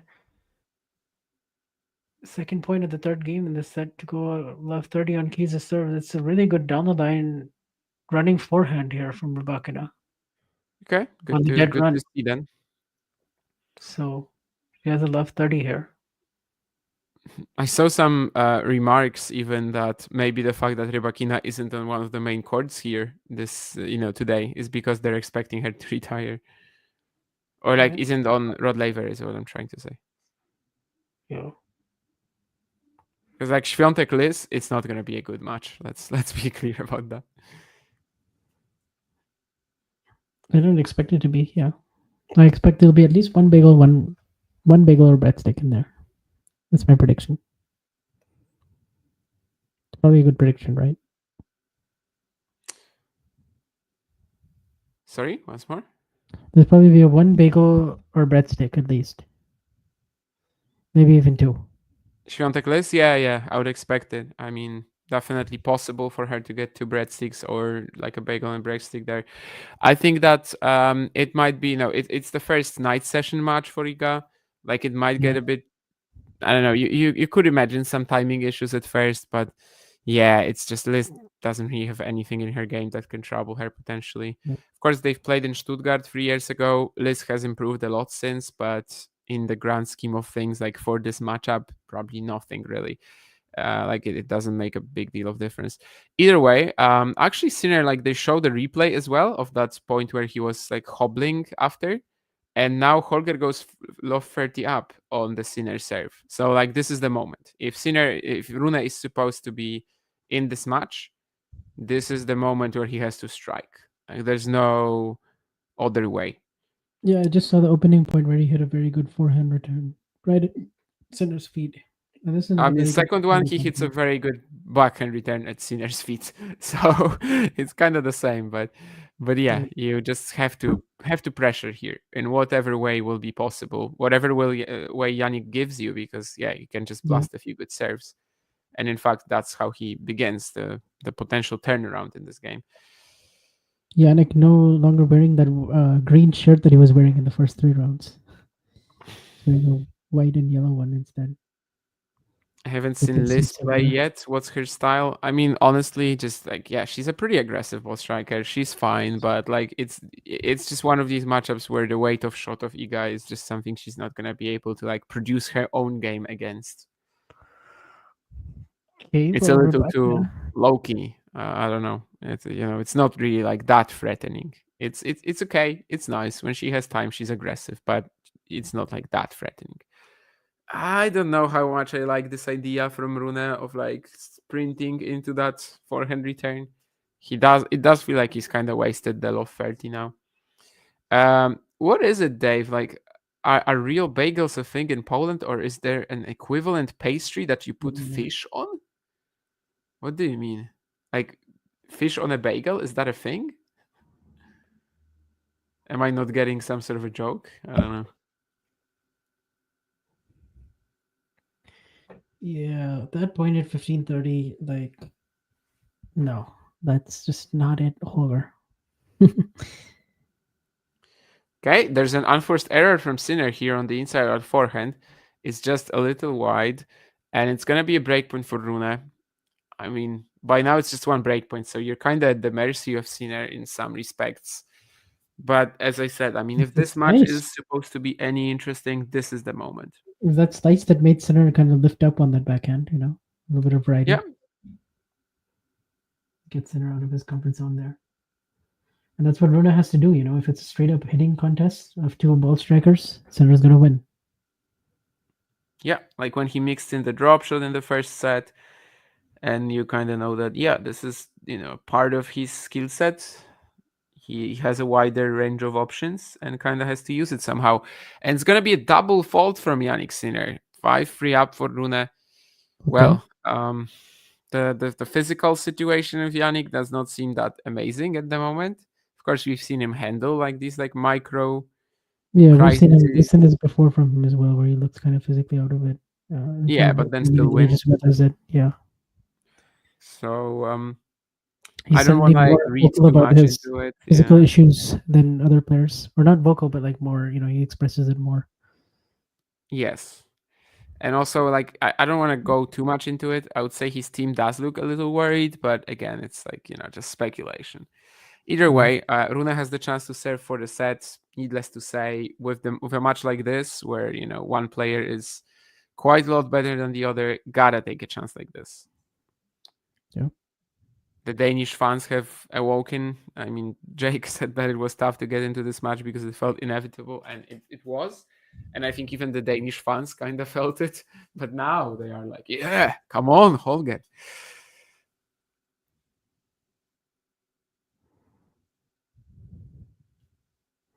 Rybakina, by the way, looks good this set. I mean, she almost broke back there, didn't quite get it. Keys had to work hard to hold. She's up 30 love in this game. Looks like there's more pep in the step as well. So if Rybakina would lose today to Keys, does it make it like a pretty open final draw to the final for Świątek? Or is there somebody there that you would be, concerned about from Iga's perspective? Not really. I mean, who else is there? I mean, Keys would play Svitolina. I guess Emma Navarro maybe. Just because Navarro is, a good mover, she's can definitely pose more of a threat than the others. How about Svitolina then? Yeah, maybe Svitolina, but her natural mode is still more counterpunchy. I know she's been more offensive since maternity leave and stuff, but I mean, she hasn't faced anybody of Świątek's caliber in quite some How about time. Madison Keys? Madison has crashed Iga. Yeah, but at some point we've seen this many times with Madison that, like, she kind of lulls us into thinking she can win a slam, and then, like, by the time the semis rolls around, she's not really that competitive. Or in the 2023 US Open, she was very competitive. Exactly. Against Sabalenka, and she almost won, but the key word is almost.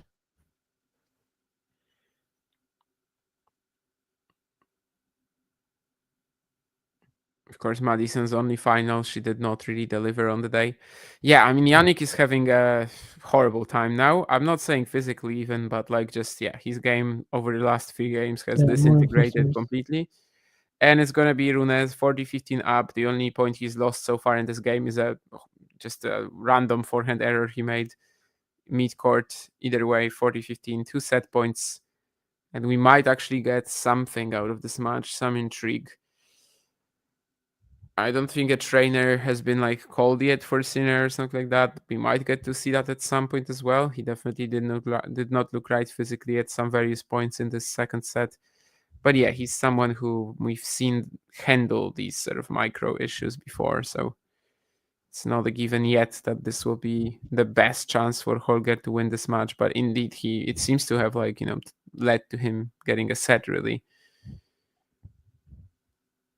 Let's see though, because he has to convert the set points. 40-15, yeah. Second serve here from Holger.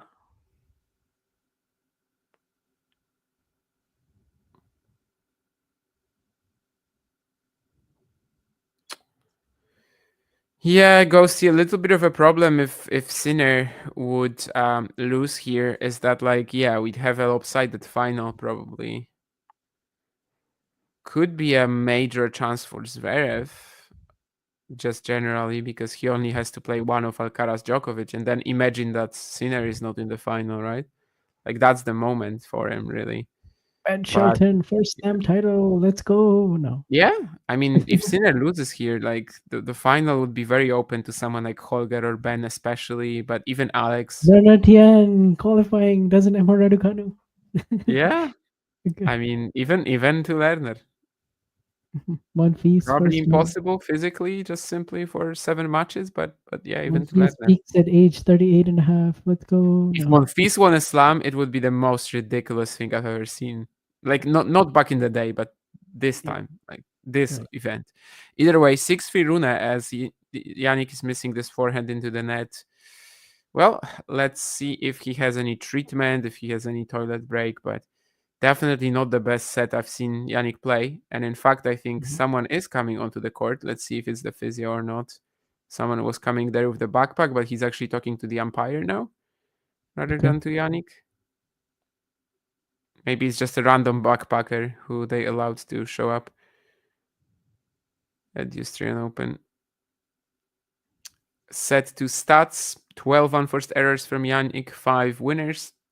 It's kind of similar to what Holger had in the opener, 5 and 15, 5 and 12 here for the Italian. 2 breakpoints, yeah, could have been to a set and a breakup, but he didn't convert them. And then he has that one very poor service game. And Holger kind of got what he wanted in the end, 44 minutes in the second set. Not too physical as well, I have to mention. Like, I'm not really sure this will be, that concerning for him. Jannik is walking off the court, it seems.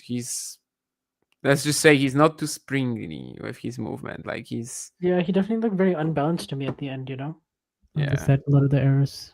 Looked a bit tired, looked a bit unbalanced with his footwork. I wonder how much of this he's just kind of like, overplaying a little bit. Anyway, yeah, 6-3 set for Holger, and suddenly we have a match. This is Monfils' best chance to get to a semi. Best chance to win? No, because he still have to beat Sinner. I mean, Sinner's not out yet. Alcaraz, Serve, Djokovic. But he can certainly get to the semis. He plays like the way he did against Fritz. Dave, someone said that in the message to me. I think it was Nate from Tennis Point or whatever their website is called. Oh, yeah, that, Nate Woolrich, right? Yeah. Nate said that this is probably Monfils' best ever chance. I couldn't really agree with him, but that's only because there's Alcaraz, Zverev, Djokovic in the final potentially, and there's Sinner in the semis for him. If we eliminate these obstacles, then yes. Yeah, if like 3 of those guys weren't around, then yeah. Yeah, I didn't want to say gingerly, but indeed the pun obviously with Sinner definitely works because he's ginger, because he's red.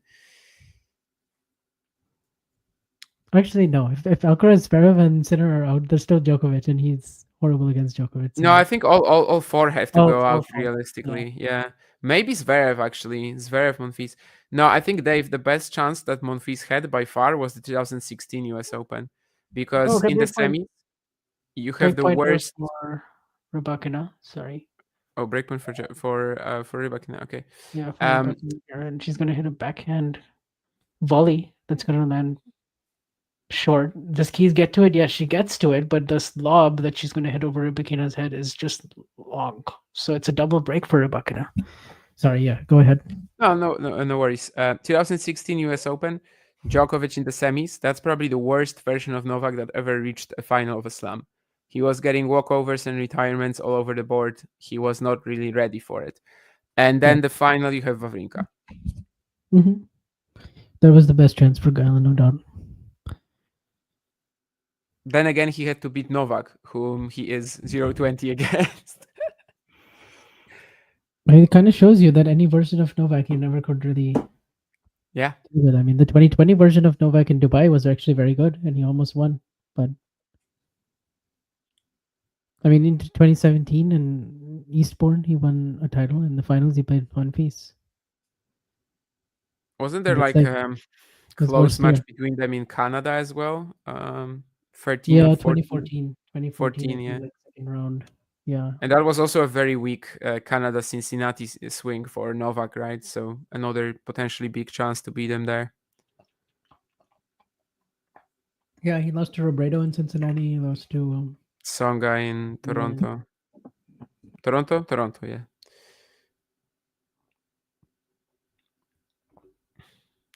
Oh, Dave, Gael has had 2 Grand Slam semifinals before. 2008 French Open, he loses to Federer in straights, I think, and then I think 4 wins. I think he got a set over. He got a set over. He took a set there. Yeah, but I mean, he lost. Then there would have been Nadal in the final, so that we can just basically ignore. And then 2016 US Open was the one where people actually thought that he might get that one, because this was probably his best, most consistent season generally. And he gets to the US Open with great form. He's pushing into the semis. He's got that Novak where, Novak was after a walkover, a retirement from Tsonga, walkover from I don't even remember whom. He beat Janovic in the first round, also dropping a set, and basically was not looking sharp at all. And then indeed what Jake is saying happened was it was a ridiculous match. Novak goes up 5-0, and Monfils starts tanking, like literally just junk balling him to no end. And actually that was when he was winning games. He took a set, but the match in itself was so weird. By the way, do we know why Sinner went off the court? For toilet break? There was no medical timeout, though? I don't think so. I mean, he was walking off with his towel at like a snail's pace. He was like just literally... By the way, Rybakina is in such a good position now, 5-1 in the second set. I think so much better than she was in the first set. And I also think the first serve percentage has gone up quite a bit. The guys are back on court, by the way. Sinner already 30 love up. Going for a beautiful backhand cross-court winner. Yes, indeed. She's serving at 71% for serves. Last set it was 53%. Sonego and Tien starting already. I'm going to turn that one on too. Today's the last day of 3 screens. Or 2+ screens. Tomorrow we... But Vange, how about the juniors? How about the doubles? I don't have the capacity anymore, unless there's some really good match. Maybe Cruz Huet, if he does well. Maybe I'll turn that one on today. Cruz Huet versus the number 1 seed.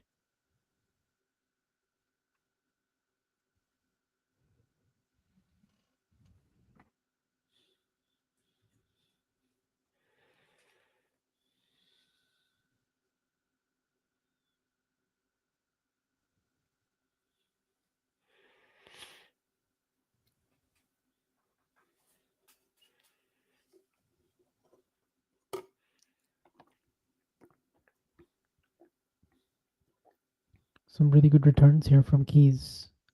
Or sorry, from Rybakina, especially on the forehand. Reading the Keys serve. 15-30 already, so she might even break to 15-40 now. Another really good return on the backhand. So all of a sudden, this looks like the Rybakina who's, you know, a proper major contender. Whereas the first set was just, you know, being off her game quite a bit. So. By the way, did you hear that the Sinner team is calling for the tennis tour to adapt to a new ball? Wait, what? Yeah, they want this to be this new manufacturer, Kloster Ball. Oh my gosh. Wait. Who told you this joke? Did you just come up with it? Yes, I just came up with it. That's actually really funny. Good job. Thank you. I was expecting more of a negative response. But I mean, someone in the chat made me think of it. Ghosty said that he needs a Kloster break. And I'm like, that actually doesn't make sense. We can make a better pun with Kloster Ball. I guess Ghosty helped you with the initial. Yes, Ghosty did help me out with this, I have to admit. Cruz Hewitt, indeed, he's going to be playing Jan Kumstad, the defending runner-up, who lost to Rei Sakamoto in the final last year. And, well, seems like Cruz has some chances there in the junior event. He's been, like, you know, a bit of a story there, being put on a pretty big court every time. Today, you have all the junior matches basically coming in earlier in the day. And then Cruz is going to play, you know, 5th match on that court. So you can also see that even with the scheduling, they are definitely hoping that more people are going to show up for his match. And they're probably right, needless to say. Set point for Rybakina. So it's 5-1 set point? Wow. Yeah, another really aggressive second serve return from Rybakina on the backhand, and Keys nets the backhand down the line. So 6-1 for Rybakina, and she's going to serve first at the start of the third. Yes, Rybakina is pretty slow in between points, for sure.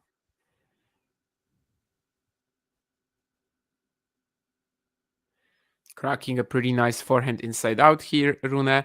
I mean, the way that Sinner is walking, you'd feel like, okay, he's about to collapse. But I've seen it too many times to just kind of trust it randomly, right? Just like, you know, just put my whole faith into this and say, oh yeah, Sinner is gonna retire. No, I mean, yeah, I've seen this already. Like He I walks can't gingerly between know. points, and I've seen it before. But then a few games later, he's hitting the ball really strong, or not even a few games, Yeah, like just the same game sometimes. So like at this point, I just don't trust Sinner's body cues at all. So. yeah.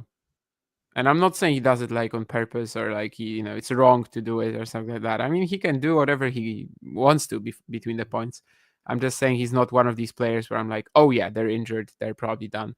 I don't know, like when Grigor Dimitrov was playing Passaro, and then from 5-all, you just kind of know that he's waiting for that set and a break moment. Yeah, I mean, And some players just hide it. Some players over exaggerate it. I mean, Dimitrov is like one of those where you like know immediately. You're yeah, like, okay, I mean, the moment I saw that he's like not twisting his back at all for the shots, yeah, I was just waiting around for that moment when he's gonna retire. I don't really Or when Diaz I don't Acosta trust was Bernard, playing Serundolo and he's like grimacing every point, I know that it's coming.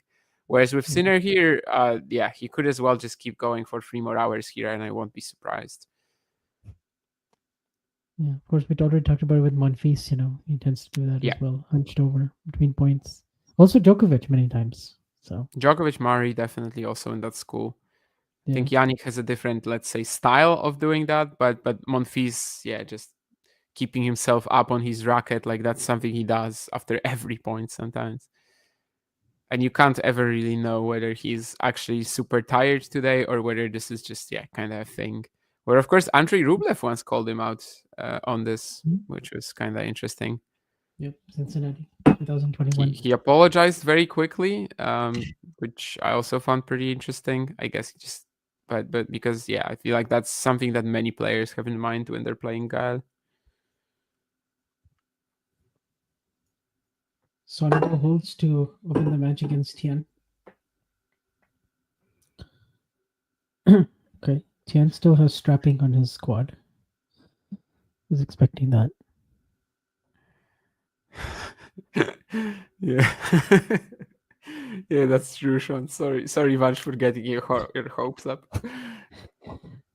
There might be a new ball. I was actually, I wasn't following the comments, so we're gonna go with that. You definitely got me good there.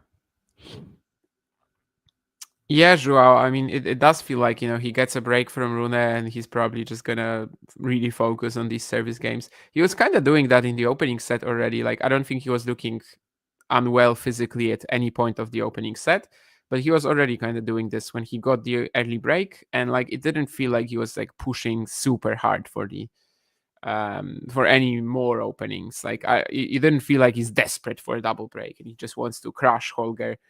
It just felt like, I got the advantage, I'm just gonna serve it out and it's cool. By the way, looky here, another slice and then a drive backhand on the next shot.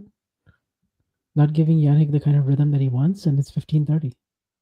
Yeah, maybe this is also something with the particular, like whatever issues that Jannik is having here, that he's struggling to get through that low ball. Maybe we'll see. 15-30 here anyway, and then things are looking very nice for Rune so far. Yeah, Sonego, by the way, really going after the forehand of this game. He has 3 break points right away against Tian. He's also the conqueror of Joao Fonseca in the second round. Yeah, it would be quite a story, I think, as well, if Sonego just beats both next-gen finalists. Double Seems fault, like by the way, the kind for of guy Tian. who just doesn't really care about storylines and narratives, and he just goes out there and does his job, and that's very respectable, actually. Oh, by the way, Jannik in big trouble. Did you see that forehand miss at 15-30? Yes. The footwork seemed off there as well, and just he seemed unsure of himself. Was not even close. 15-40. Everything right now about Sinner just screams that he's not feeling too well, whatever the cause is, and he's 15-40 down. Again, Rune has to pounce when he can, because you don't have that guarantee that this will last. Yeah. I think last breakpoint, the one that Rune converted, was a double fault. Let's see if Sinner can... Oh, he puts the second serve in. It's not particularly aggressive, though. Holger will probably just try to track down everything and get that miss from Sinner. At this point, I think you just have to make Jannik work. Don't try to overplay or anything like that. Really test I don't think Rune is overcomplicating things here. had the opening for a crazy forehand cross-court pass, but he actually doesn't make it. Pretty nice point from Jannik, all things considered. 15 shots, so definitely a clutch breakpoint save here. If Rune ran into this forehand cross-court pass, that would have been something special, but can't quite connect with that. It was a good point from Sinner. Definitely not one where, as you said, like Rune wasn't trying to push him in any way, just extend the points. Yeah, that's what you got to do. I still think you got to extend it. I mean, you can't play super passive. You still got to. He's been getting errors like this, right? The entire game, the entire last 30 minutes. So I don't think it was wrong either. Yeah. Yep. So I'm gonna go up 2-love on Tien. Keys and Rebecca on serve in the third. Rebecca held for 1-love. So basically, it's Svitolina up next, right? For Keys or Rebecca. Okay. Oh, that second serve was way out from Keys. Kind of a deceleration there. So 30-all.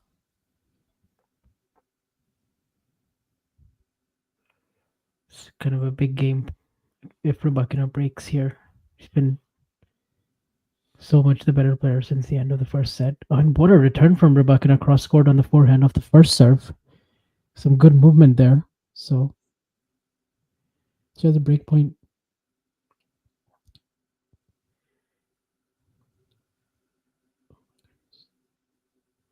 It's quite a point here between Sinner and Rune. Yeah. I mean, someone is gonna really regret losing this rally, and I think I know already who that is going to be. Although, actually, no, this just keeps going. Oh my. Okay. Pretty insane right no, this was also in? No shot, man. What am I watching? Yeah, that's pretty insane. And now after this rally, you're gonna see both guys just struggling to hold their breath. Holy shit, this point. Sorry for swearing, but yeah, I don't even know where to start.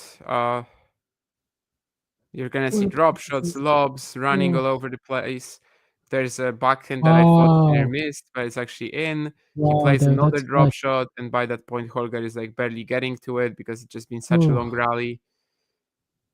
What a clutch point the lob from Jannik just making his way onto the baseline, not giving Rune that easy I think there smash. was a smash that maybe Rune could have done more with, but that's still. I mean, he just didn't attack it. He just played it safe. I can't really hate that either. But yeah, the second drop shot from Jannik, it does feel like he should win the point from there, given that Holger is already quite tired too, and both of them just like are destroyed after this rally. So Sinner saves the 2 break points. So does anyone know what is ailing Sinner? I mean, not specifically, no. No, we have no clue. There's nothing like apparent, but you can see that he's unwell. Well, that's. Oh yeah, there was a question earlier that I actually asked Ozan to ask again, but then I didn't get to it. I just realized. But it was a question of like, how does it feel to be quote tweeted by Jose Morgado or something like that? I mean, definitely not starstruck with Jose, but it feels good because you know that a lot of people are going to see that tweet. So that's all you can say. Obviously, he has a massive following. Ooh, third breakpoint saved by Jannik with an ace down the tee. I think there was another thing actually that coincidentally someone said about Jose earlier about like a tweet. I didn't see that, but basically about Svitolina beating Russian players all the time since her comeback, and that he got a lot of heat for that. I would have to see how that tweet looks, but I've actually seen this case made by a few smaller accounts earlier. That like Svitolina, especially last year, was just like beating every single Russian possible, and how she might be a little bit more motivated. Maybe she is. Who knows? Maybe. She definitely is one of the most vocal players. Rebecca had 3 breakpoints in this game to try to go up 2-love, and he saved all of them. Okay. It's in big serves. Now she's gonna have a 4th here though. This Keys just makes a wild unforced error on her backhand. Some breakpoint number 4 in this game. Big serve from Maddie, so she saved the 4th. It's another long rally here at deuce between Sinner and Rune.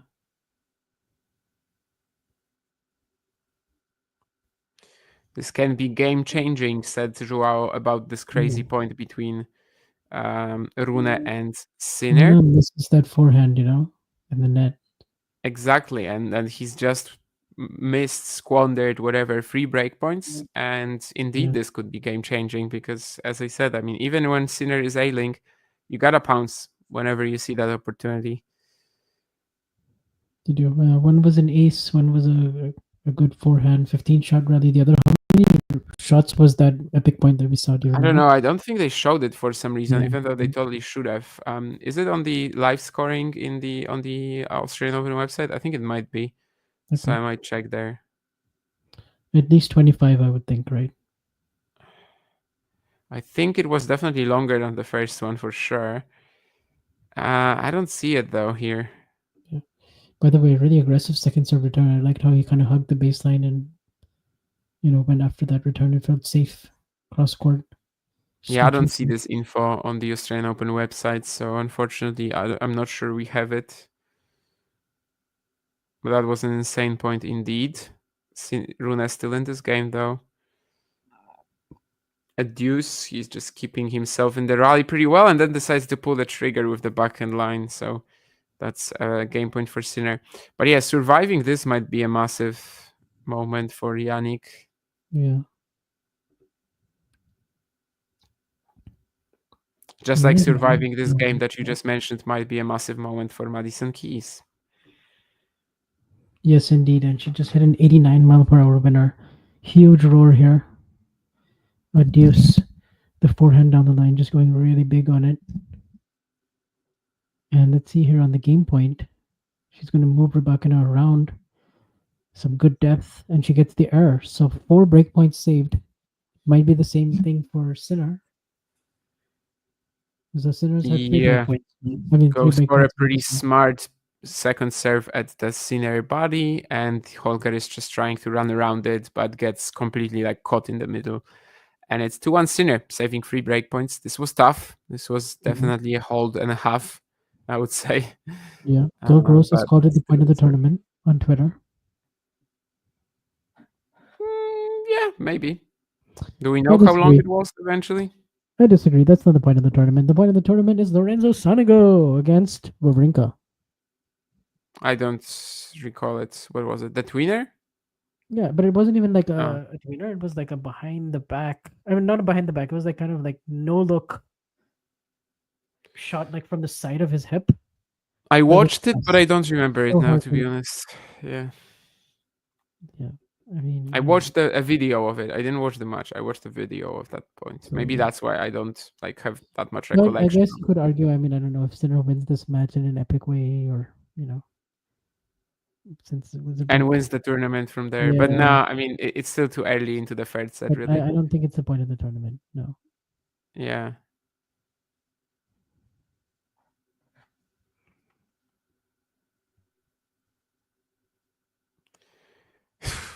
Oh, Jake, you're in big trouble now. If you're worse than Joe Biden, I'm sorry, but that means you're over.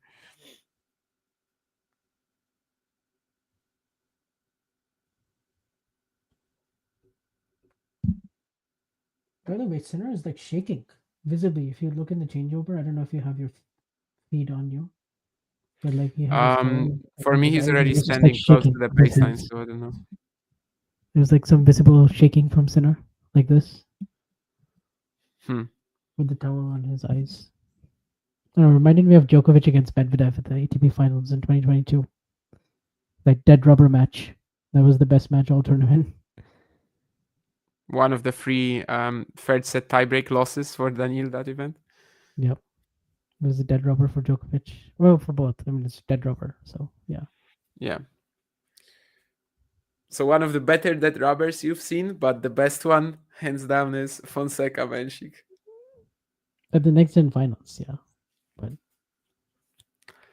best dead rubber ever.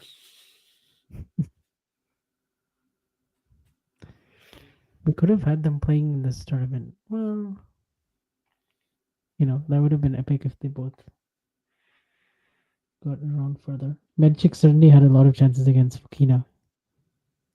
Are you worried that, by the way, Menchik is not closing out these slam matches that he should be winning? it's like what, his 5th slam or something like that. You know, it will come. Yes, but I worry that he's going to be like a Zverev Hubi type with the forehand in big moments. Yeah, Hope I'm sure. wrong. I mean, if you have a shot that is at least slightly technically deficient, it's gonna be breaking. By the way, we see this a lot. The night when you don't convert your chances the game before, immediately you get broken, and that's about to happen for Keys here. She's about to break at 30-40. She saved 4 break points in the previous game. It's going to be a second. That might very well be the case in Sinner Rune too. Holger is now kind of playing a little weird. Like, okay, this drop shot works out for him. It's gonna be 30 all, but I feel like his point construction in this game is so much different than what he was doing, the past 30 minutes or so.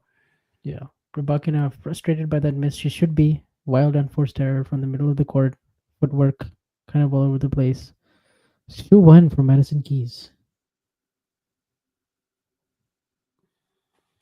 Yeah, I'm seeing I have subtitles. The entire last season, we were waiting for Madison Keys to have a big slam run. Is it happening? Yeah. I picked her to get to the semis and lose to Iga. So that's kind of where it usually ends with Madison. Well, it usually ends in the 3rd round, but sometimes it gets... Well, yeah, her best slam runs, yeah, I mean, I guess the finals. I've usually been right about Keys, although I picked Keys to get to the Wimbledon final last year, so I was wrong about that. But if she beats Jasmine Paolini, and yeah, it's a bit of a baffling match because, of course, she had the injury, but then earlier she was also close to losing in straights, so it's kind of tough to analyze it. I mean, I'm pretty sure I had Madison Keys to go like super deep at like 2 slams last year. Yeah.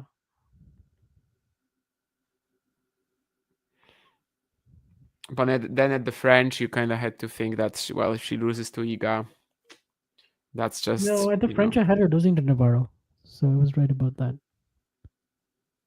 She loses to Iga there, then like, if she runs into Iga there, that's probably going to be over. No, actually, they were in separate halves, weren't they? Yeah. They were in separate halves because, yeah. Yeah, so maybe it wasn't the French then that I'm thinking of. Either way, never mind. 2 games all. Rune actually holds. There were some spotty decisions here, but... Who did Keys lose to at the US Open last year? Was it, what did she lose to? Oh, maybe it was Mertens. Yeah, that's definitely a match she shouldn't have lost. Because I remember, yeah, she lost to Mertens. That was weird. I mean, I thought she would go for it. Not much weird about Madison Keys losing to a consistent baseliner, right? I mean...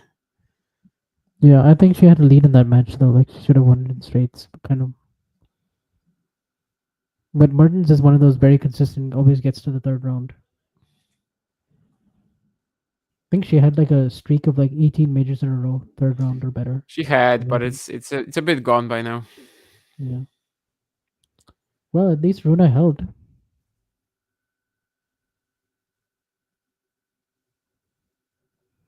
Sonego is up 4-1.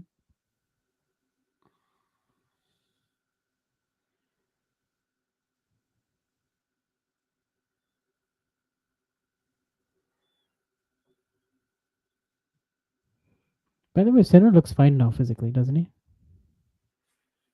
So much better than he did a few minutes ago.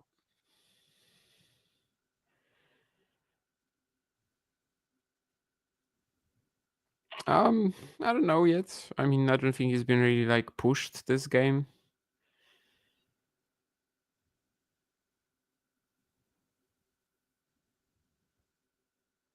But, it's still not like, first set when you don't feel like there's any possible chance for Rune to even like hang with him.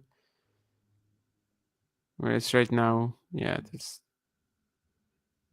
just kind of very even between these two for the time being. It's not a train that is like speeding away. This time that rip and charge forehand return play from Rune is working out. He did it on an important point in the 2nd set, I think. Yeah, 3-4. but it was long. Still ended up winning the game though.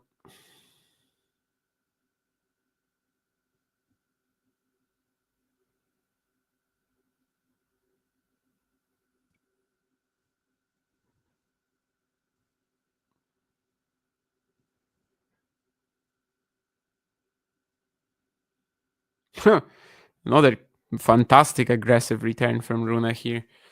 Sinner is not really doing too much on these second serves generally, although he did win the previous game on his delivery with a very nice one at the body of Rune.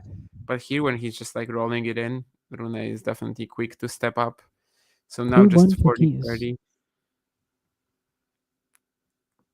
3-1 Keys. She does consolidate the break.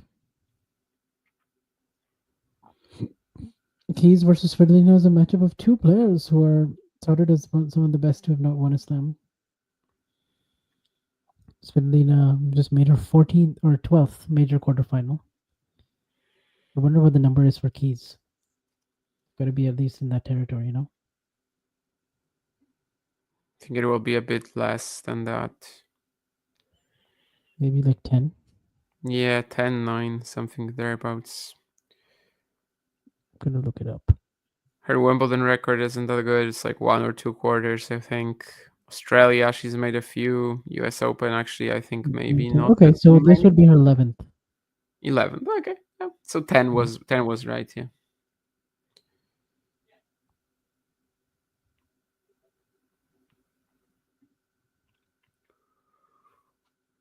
Oh, by the way, Sinner is not out of this game. It's deuce. Yeah, 2 great returns from Rune, and then suddenly this is still going. This time he can't attack the Sinner second serve, but he is in the point. Defending here, but the slice won't go over the net. Yeah. I mean, I don't know if much better. I don't know if super fresh, but Sinner is definitely, able to play, let's just say. But it's a close match from here. It's much closer, definitely, than we were foreseeing. Just 48% first serves made by Jannik in the third set. 73 for Holger. See, that's not helping out considering how aggressive Holger has been on the second serve return. Yeah. And that's gonna be another one game point up. Will he keep the direction a little bit more unpleasant for Holger? Not really. And it's another very strong second serve return at Jannik's feet. And once more, he's just looks a little banged up after this shot. First serve points won, though Jannik in the third set is on 91. So you can kind of see how it's a bit of a 50-50 in this. Like 50-50 chance he wins the point with the first serve, but if he doesn't, then he's kind of in trouble in this game, and it's leading to that 40 for that deuce, basically. And once more, the first serve is not going to be made. So, well, we'll see. Maybe Rune can get more opportunities. Jannik going for a little bit of a deeper second serve now, and that, in fact, is going to lead to a double fault. So 6 minutes in, we have another breakpoint on the Sinner serve. Last game, he saved 3 and was pretty much flawless on them. Like, there wasn't much. Well, okay, there was much that Rune could have done because, there was that baseline smash he doesn't push for and everything, but still, it didn't feel like he actually made any major mistakes there. Breakpoint here, though. If Sinner goes out in this tournament, does the Djokovic Alcaraz match feel almost like a final? No. Because there's Zverev. What if Tommy Paul beats Zverev? Which he could. Then yes. I think Tommy Paul has a good chance tomorrow.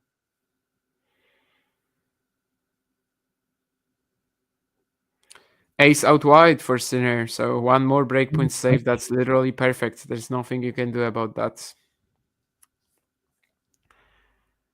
I mean, Alcaraz Djokovic, if Zverev goes out, it would kind of feel like whoever wins that match has a fantastic chance to get there.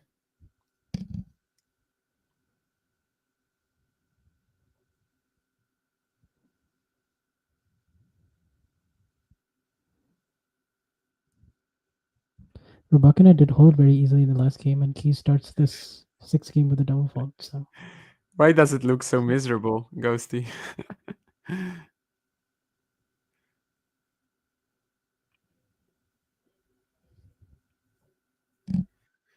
Oh, and Rybakina is still returning very aggressively and pressuring the key's second serve there. So love 30, Rybakina with an opening here. I definitely don't disagree that Tommy has a shot against Zverev. I mean, I guess it's just, Tommy will be very underwhelming later on in the event, I think, against one of the favorites. So Yeah, but he plays well against Alcaraz, especially on hard courts. 2-2. yeah.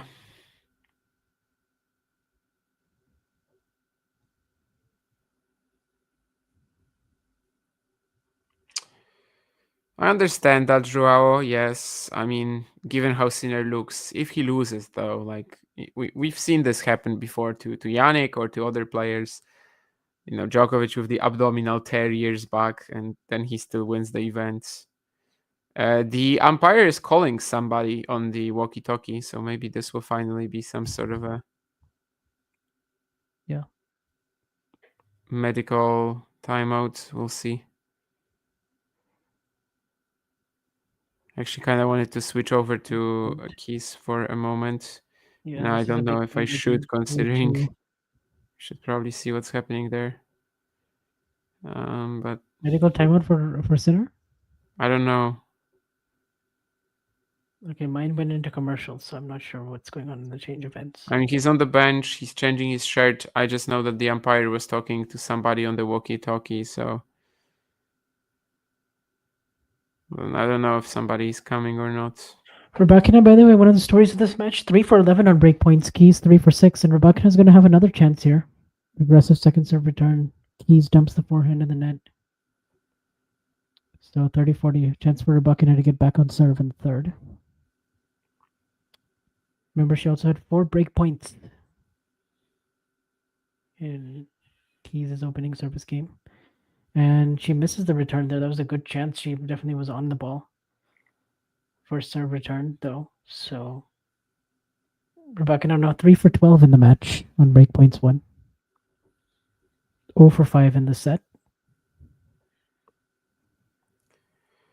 Yeah, we've got the physio out finally. Let's see what Jannik will be treated on.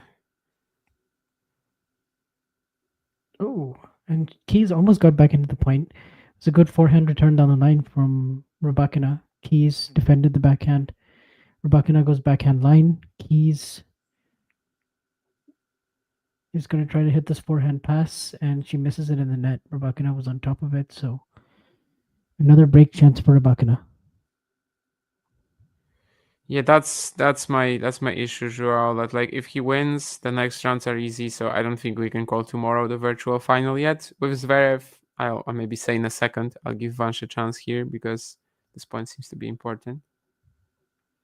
Yeah, so Rybakina does get the break back finally on the 6th try. Keys misses the first serve. Rybakina, a nice safe cross court return into the Keys backhand. Keys can't redirect it down the line. She misses it in the net. So yeah, another plot twist here. 3-3 now. Yeah, I like that. I mean, Rybakina just went very safe on the return, but seemed to be the right play at the time. Definitely gets a cheapish error from Keys, and that's going to be 3-3 now. And yeah, with Zverev, I think maybe it would help him to play Alcaraz Djokovic in a semi rather than a final. Maybe. I mean, Let's imagine Sinner goes out and Zverev has to play. I don't want to go too crazy. Not Lorenzo Sonego in the final, but Alex de Minaur or Ben Shelton. I think he's gonna win then. But yeah, Alcaraz Zverev in the semi, maybe. I guess he's lost some semis to Djokovic. He maybe could have won the US Open 21. I mean, he wasn't really close to winning. I mean, he maybe should have won. That's what I said. Like maybe. Jannik is walking off the court for the medical timeout, so we will not really know what's happening still. But either way, this is taking a long time here. Like the physios are basically running off. Jannik is just taking his time. He's walking as slow as a human possibly can. And even to get the physio out, it took a long time. So it's going to be like 10 minutes before they even play, I think. Wow. Holger yeah. should try to keep himself warm somehow. Yeah. Wow. Keys on that return. Did you see that on the forehand? Holy shikes. How fast was that ball? 90 miles per hour or something? Was that holy shikes? Holy shikes. That's what people say when they're watching Stefan Tsitsipas. Holy shanks! Yes.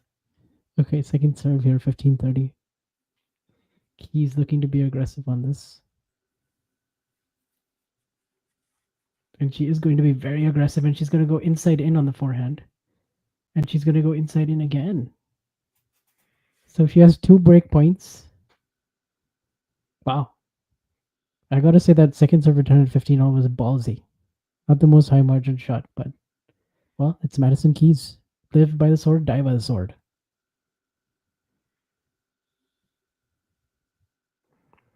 .91 mile per hour return, by the way, at 15:30. And she's gonna have another second serve because Rybakina's first serve percentage has dipped a lot in this game. I don't think she's made a single first serve. 15:40. Inside out backhand return winner, my favorite shot in the game. As Keys breaks for 4-3.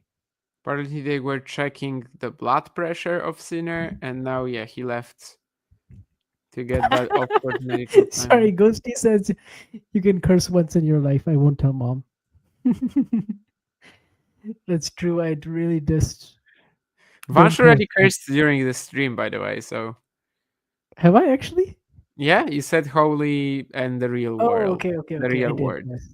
Yeah, like an hour ago. That's a very mediocre cuss word, in my opinion. I don't even think that should be a cuss word, but I agree with you, but I mean, it doesn't really, why is that a curse word? Like, I don't know.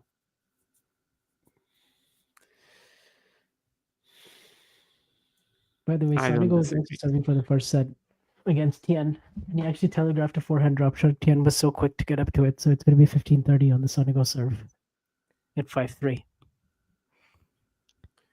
Well, I can really concentrate on these 2 matches now that the Sinner medical timeout thing is going to take a while. So yes, because of the way even he was walking through that corridor, like he's really taking his time. It's really going to be a forehand pass. That reminded me of the one that Jack Draper hit yesterday. Only this was tougher because it's Tian had a lot more ground to cover as Sonigo approaches with a forehand down the line. But Tian, so fast he is, and quick at anticipating. He's going to run over there and hit a forehand pass cross court, and Sonigo can't do anything about it. So 2 break points. Yeah, one could say he's a quick learner. All right, we got to stop with those learner jokes. We got 10 more years of this, buddy. At least. No, but at least because you said how fast he is. I mean, that one was actually was warranted. That I sent out when he beat Mute, I was like, Tian is a learner at the slams. I saw that. I saw that. That was very forced, Vansh. That was very forced. I had to come up with some pun. I mean, that's just, you just have to right now. So I get the urge. I think Jimmy was just the best. I mean, when he was still around, of course, on Twitter, he just said Lerner the name or something like that. That was the first pun that we saw. And yeah. Oh, Bien Fratangelo. Nice. I loved seeing that legend on the screen. He's actually getting a ball for Mattison or something like that. The best American on clay courts, Bien Fratangelo. Yeah. I mean, not the best on clay courts, but maybe the best compared to his general ability. It's such a nice topspin forehand. Yeah, it was very Jack Sockish, no?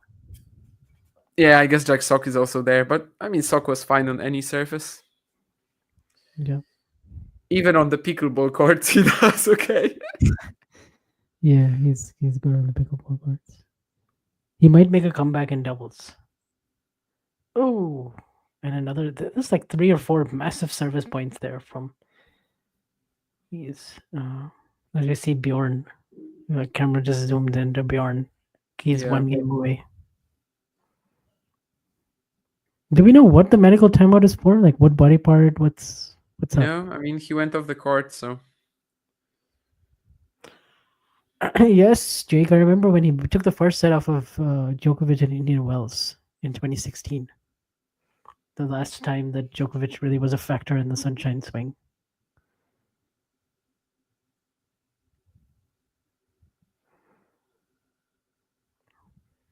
I think he was the only player to win a set against Djokovic in that tournament.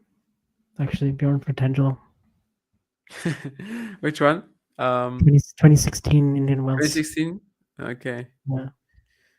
I It don't was the year where remember. Raonic made the final and he only won 2 games in the final. Yeah. Word number 99, I think, at his peak, Fratangelo, but it's nice that he got that Yeah. top 100 debut. Fantastic to watch on green clay, always in the April swing, Savannah, Tallahassee, Sarasota, and the likes.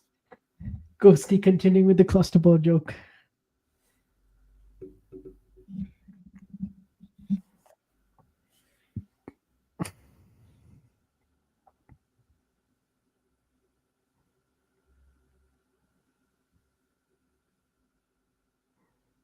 Wow.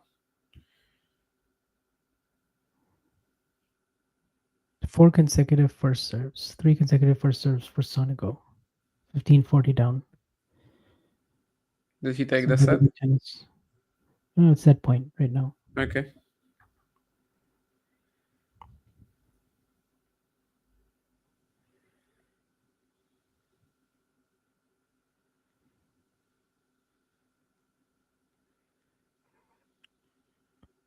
Not yet.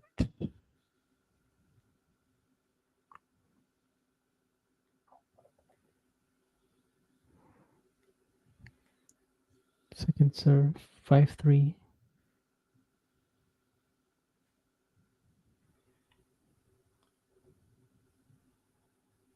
Okay. Tian using the backhand slice, which he's so good at down the line, forcing Sonigo to run around his two-hander and go for an inside-out shot in the open court, but he's going to spray that wide, so it's deuce.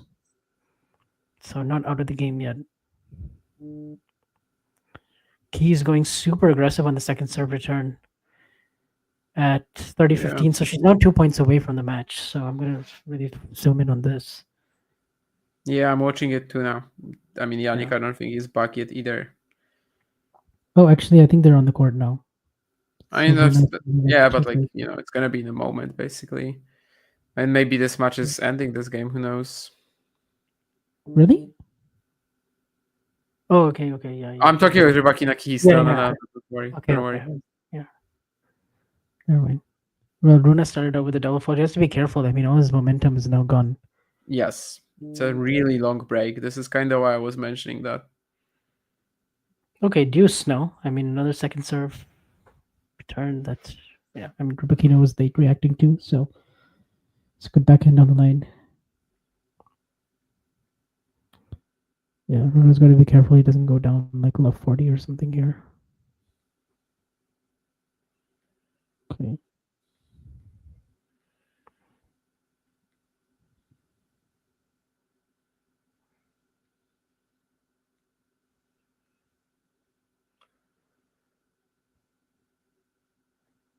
Interesting rally here between Keys and this wouldn't be like any, ranking wise, this wouldn't be anything like insane for Keys, right? In terms of the win. I mean, she did beat Pegula at the US Open 2 years ago. So. What a point from Keys. Some good defense initially to extend the rally, and then followed by a really big backhand that she just blasted cross court. And Rybakina couldn't absorb, so it's a match point now for Keys. Yeah, I think she's had bigger wins. Yeah, I mean, she definitely beat Pegula, right, at the US Open 23, so that was like a number 3 or 4 at the time. Yeah.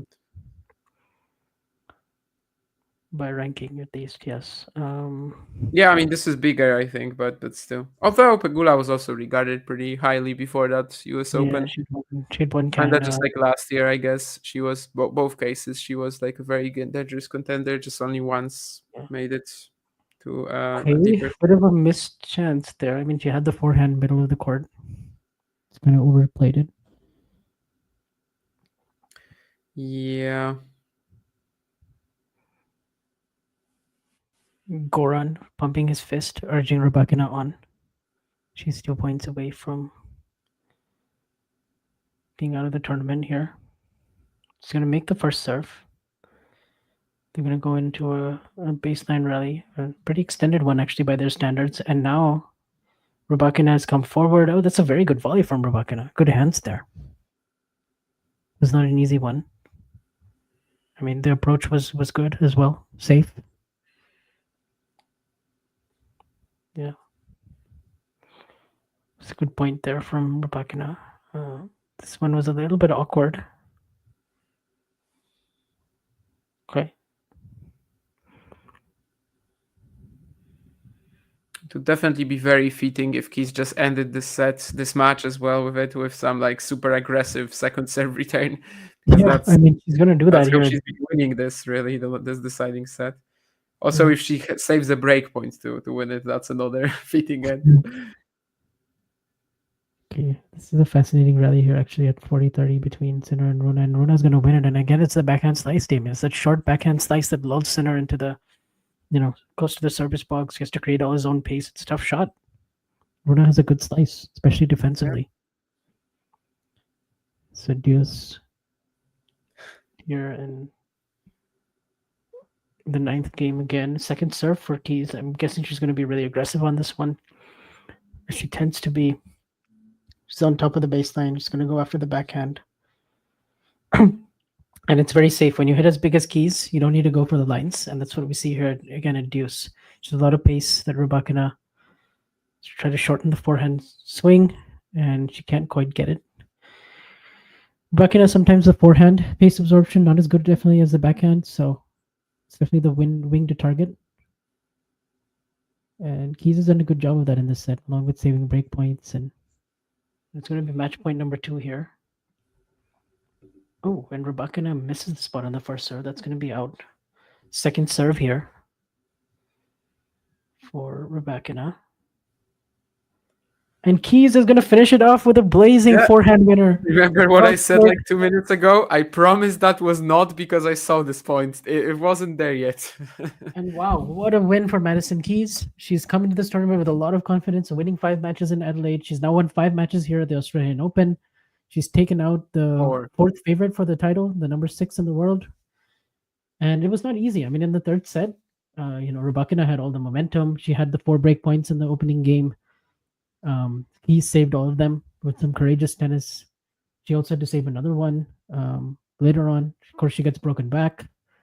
And she's kind of fitting that she finished it off with those aggressive second serve returns, because that's kind of what won her the 3rd set in the end. And yeah, pretty big win. She's now going to play Alina Svitolina, who she actually beat en route to the US Open final in 2019. Or sorry, 2017.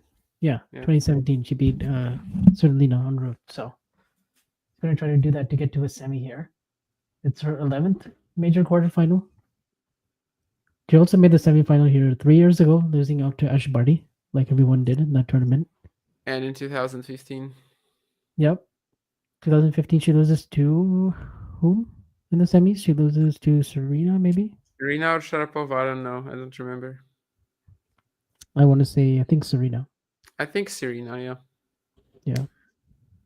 I don't know who Sharapova beat, though. Radwanska, maybe? I don't remember. Radwanska made 2 semis in 14 and 16.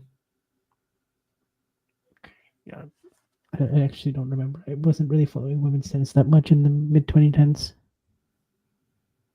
I remember the final very well, but I don't know if I remember the semi.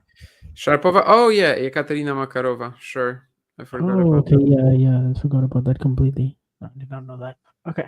Well, Rune, by the way, aggressive second serve return on the backhand. Down the line. That was at 40 love, right? Exactly the kind of point you played. Yeah, I mean, it's not going to matter really, but sure. Great point. At love 30, he also had an interesting moment when he was trying to just slice approach at Jannik.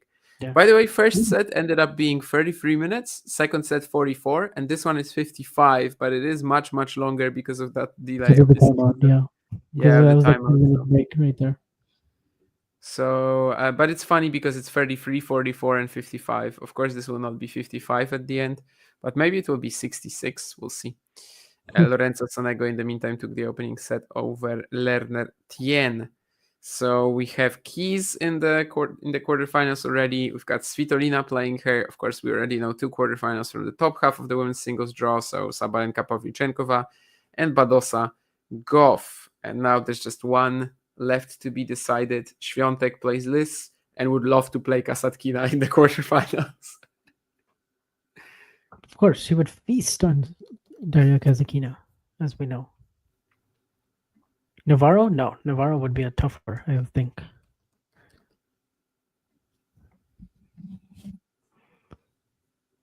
I want to see Madison Keys' record against top 10 players. It's got to be pretty good, no? At slams, I think it's not that good, but maybe generally it becomes better. Yeah. Yeah, so this was her 31st win over a top 10 player.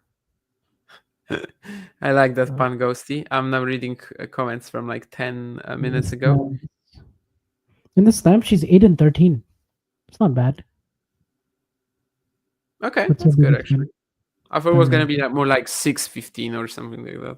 Yeah, her biggest win by ranking is indeed that Pegula won in US Open 2023. Yeah, it was a horrible performance from Jessie. I Mhm. think he's had better wins at slams for sure. If Świątek reaches the final, do you see her having any real chance against Sabalenka? I would say it's not going to be Cincinnati like. So like when you had that Cincinnati match between them, you just felt like, okay, there's absolutely no shot that Iga wins this. I think this would be closer, but we also have to see how they perform later in the event. Iga now has a proper chance at like maybe not even struggling all that much onto the way to the final, which would still be a big move for her considering how her last few years at the Australian Open looked. So yeah. But Rybakina going out probably should help at least a little bit. Not that Keys isn't dangerous. Yeah. I'm just happy when I get a Madison Keys pick right. I mean, because she's so hard to predict.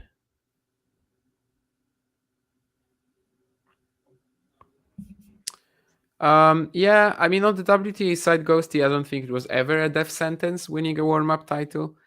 Keys, indeed, is like a player who just does it all the time, right? I mean, she's won 5 of her 9 career titles just before Slam, and she's actually turned it into runs. Like, I think on the WTA side, nobody really thinks that. But men's, yeah, I mean, the last few years, the winners of Adelaide and Auckland, they were just dead by the time they made the Slam. And Monfils somehow at 38 years of age is different. Double fault for Rune here at 15 all, so gotta be very careful here. By the way, just something on Rybakina. She hasn't made a slam final now since the 2023 Australian Open. Just one semi in there as well. So should we be, I don't know, talking about Rybakina's slam results as like... Watch this point between Sinner and Rune, definitely. Yeah, I mean, Rybakina's slam results are the one thing that's like kind of holding her back the last couple of years.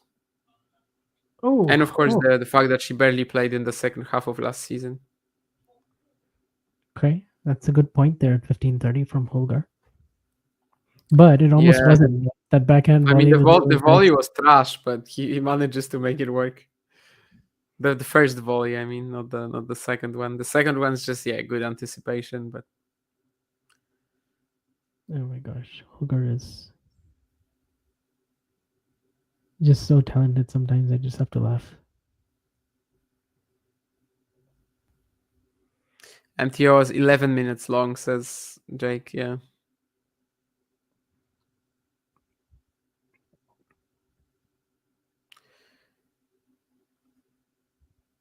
Where does Keys rank in terms of most likable players? I think she is pretty likable, definitely. She's pretty high up there. I think she's pretty popular in the locker room. Definitely has. Fun play style. Seems to be a nice person overall. I think both her and Fratangelo, they have a very similar nice guy vibe, if you may. Mm-hmm. Double fault at 40-30 for Rune. So 2 double faults here, basically getting him into trouble this game for no reason. And who knows? Maybe this will be the chance for Jannik to strike. earlier 2 games where Jannik had to save breakpoints, but we remember he was literally flawless on all of them. That's a great serve. That's like so slow, but the angle is very tough to handle. I want to see the speed of this, but I do think it's possibly one of the slowest first serves you're going to see from Holger the entire match, and it's still so good.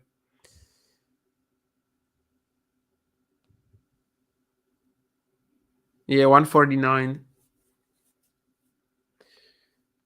Not in miles, by the way. In miles, that would be Ben Shelton-ish. But Rune is like, I don't know. I mean, his mind seems to be wandering off this game. And I know this is common for him, but it wasn't really today. Like from 3 games all, I think in the second set, he was playing pretty smart. But right now, he's just, yeah, he's pulling the trigger here on this forehand for no reason. I don't know, maybe smelling a chance, you know? He's like, I got this. The guy is off. I got this. And well, I have news for you, Holger. You don't got this, but you might. You are definitely in this match way more than I thought you will.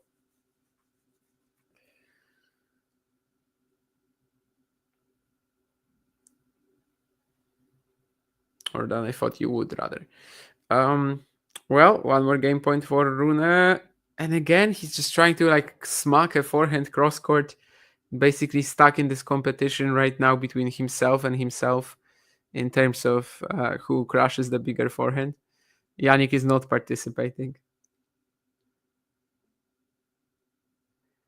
What time is Lamonfi Python on roughly? He's gonna be on after what match? After is it after Sonegotien or anyway? No, Yeah, it's after Rybakina. Oh yeah, after Rybakina It keys. should be starting soon. So not that long.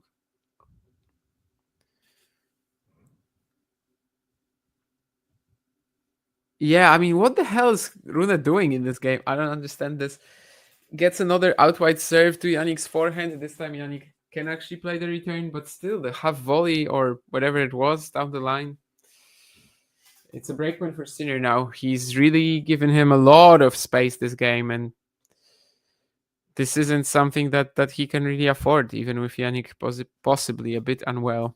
I don't know. I mean, breakpoint for Sinner here. Rune has really lost the plot, and he has to recover it so quickly.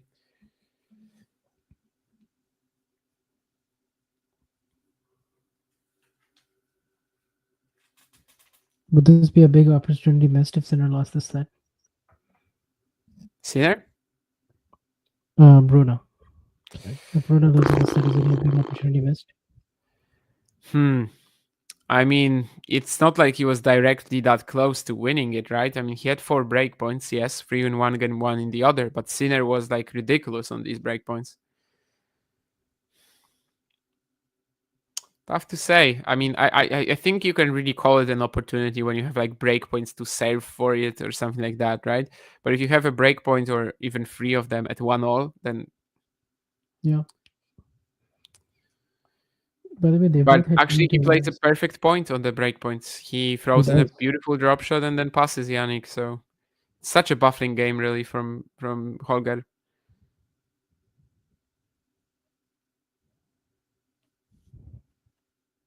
I don't understand what he's doing. There's that invitation to the net now for Sinner. Sinner doesn't go for the topspin backhand from this. He throws in a slice, and then Rune plays a. I don't even know if it's supposed to be another short slice or a drop shot, but Sinner just puts it away. Like, I think that the whole point of playing a short slice is that the next shot is probably going to be longer, but no, too much air on that one. Too much air. I don't know. Like now it's Rune who's kind of acting like the physicality is getting to him. Like he's just playing so weird at the moment, and this is going to lead to a break for Jannik eventually. Yeah, this was just such a weird game for Rune. Probably should have won. I mean, he was 40-15. The fact that he got to deuce was 2 double faults, but from there he just played such an I don't know. Yeah, again, a low percentage shot there. What the hell is he doing here? Yeah, I don't know what that was. That was just a massive brain fart of a game. Yeah. And who knows? Maybe this is exactly what Jannik needs here to just. Yeah, I'm seeing the video clip of Jannik shaking now at 2-1 in the change events. Okay. On the Eurosport IT page. I'm not going to a wedding, Wookie, but I did shave because, well, it was getting a little out of. Oh, yeah, and we now have a medical timeout for Rune, even though it's not a change of ends. That's on his knee, it seems, and yeah, perhaps explains how some of his decision making in this game. Let's just say that he was definitely throwing in some even more in terms of drop shot slices and pulling the trigger early. Oh wait, why is he getting a medical timeout now? Well, because he is. Yeah, but are you allowed to do that at 5-3 in the set? I mean, before you your can opponent if is before your if opponent it's is starting literally for the stopping set? you from. I mean, yeah, if it's serious enough, you can get a medical timeout, obviously, when it's not a changeover. What? And it is on his right knee.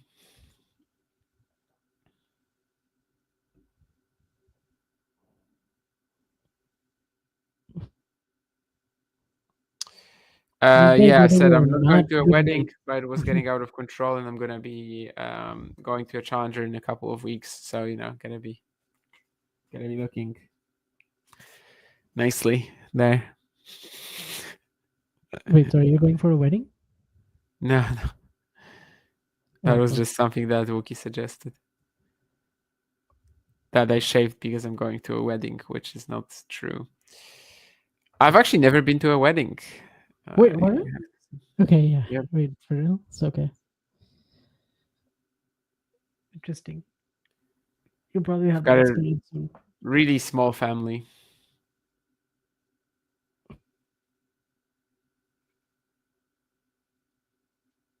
It's not something I miss in my life either.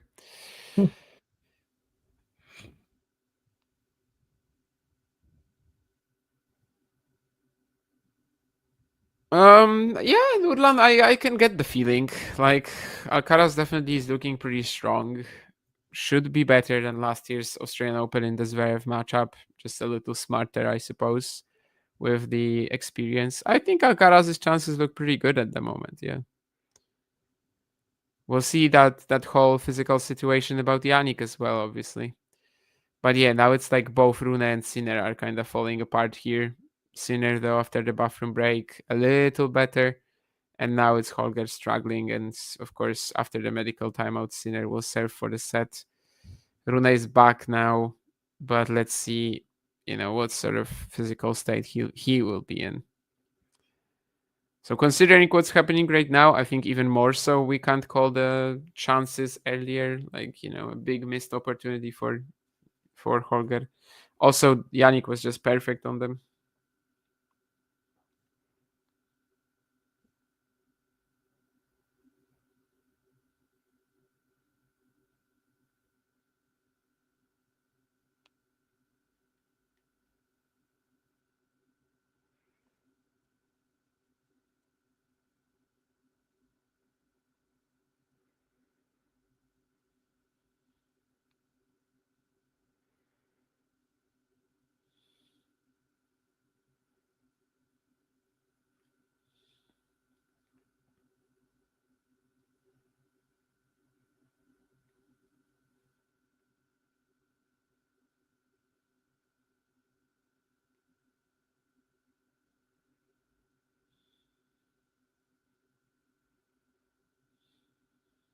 So basically, between Australian Open 2015 and 2023 US Open, Keys didn't have a single top 10 win. Interesting. In the slams. Between what? 2015 Australian Open, where she beat Kvitova in the third round, and the US Open in 2023. No top 10 wins in between. Okay, 8 years. Wow. Yeah. And now she's got a lot of them. The last year or so. Yeah. Wait, actually, I lied. Did I? Yeah, because you said 8. That's impossible then. Yeah, that's not right. So what is the record then? No, her record is 8-13. But oh, okay, that's weird because in tennis abstract it's not organized like this. Okay, never mind. I see what I did. So what's... Okay, never mind. Yeah, it's just not an order. I thought it was an order. Okay. Ah, okay.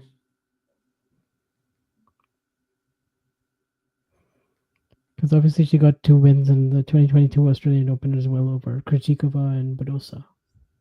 Okay.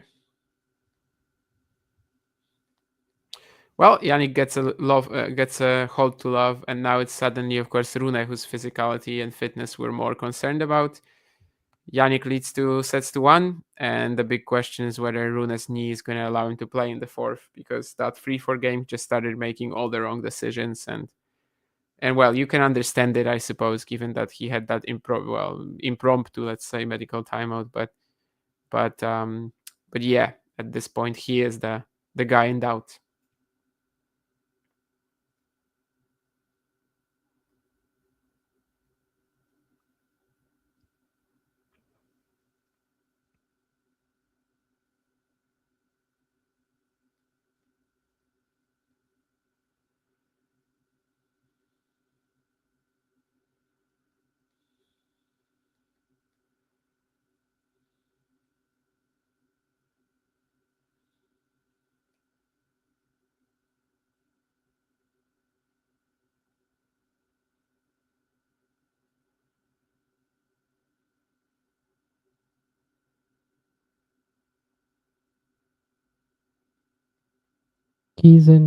Shelton and Monfils are on the court now.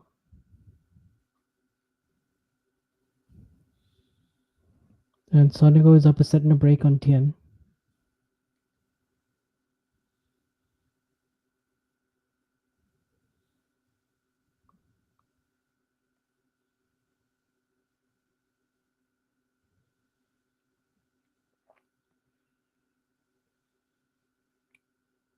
Sonago will be like the party spoiler here.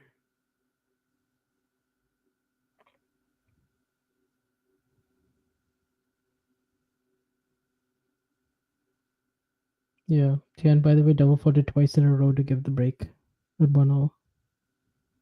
And he just looks a lot slower, and I think actually the physical component, he doesn't look 100% physically anymore. Tien. Okay.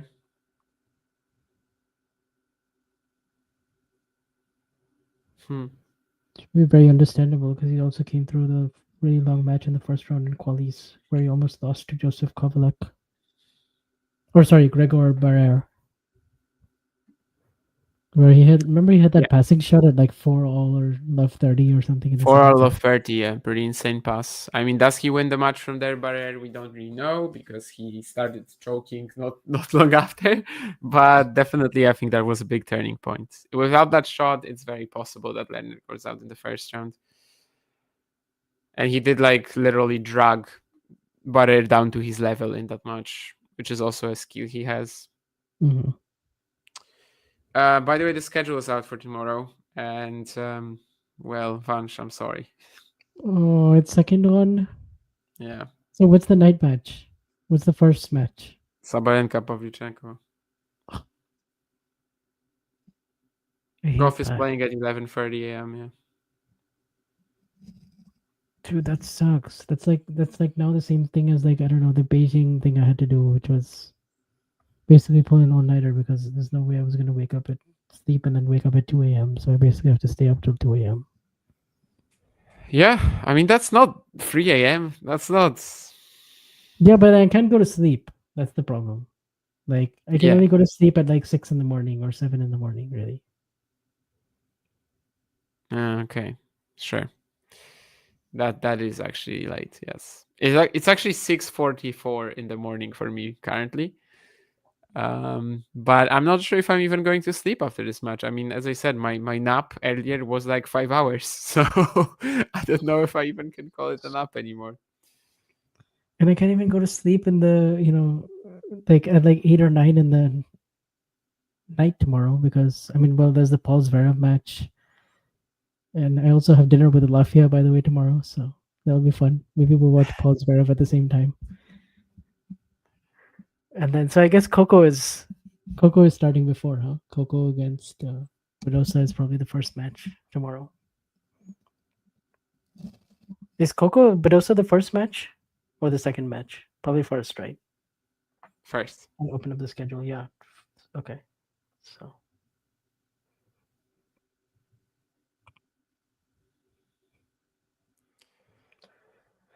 In this case, yeah, I just wished it was first. I knew it wasn't going to happen, and they shouldn't. They shouldn't make it first. But well, yeah. Will I go to my own wedding? I mean, yeah, if it ever happens, yes, I will probably go. And do I miss family? I mean, I don't. Yeah, I just don't have a big family, I guess, in terms of like people you're close to. So I don't. I can't say I miss it, since I just don't have it, right? I mean, if you don't have it, then you don't miss it.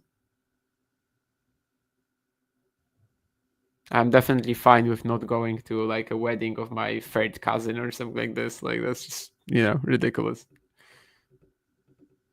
Do I live on my own? Here, yes. I mean, in Gdynia now, yeah. For the last 3 years, I guess I've been living on my own. Two and change, 2.5. Previously, at the beginning of the university, I was working in. I was living with generally with some people. Yeah, depending. Once it was my girlfriend. Once it was also just friends. Yeah, and then of course back in my hometown whenever I'm there. My parents still live in the house that I grew up in.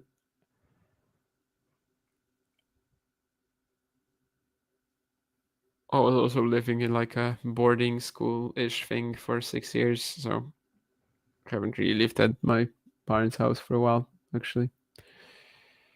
Either way, 6.5 minutes was that break. Let's see if Rune is better, because he's now the guy who is potentially a fitness concern. Jannik, we know that he's not like, he doesn't feel like 100%, but I think compared to what Rune was experiencing in the last 2 games, that's still much better. Well, with Rune, at least we had the indication before the match that he could be struggling. Obviously, he had a couple of very, very long encounters. I don't really know if he's getting like the full leg drive on his serve, to be honest. I don't think so. But he still is hitting this ridiculous forehand crosscourt here.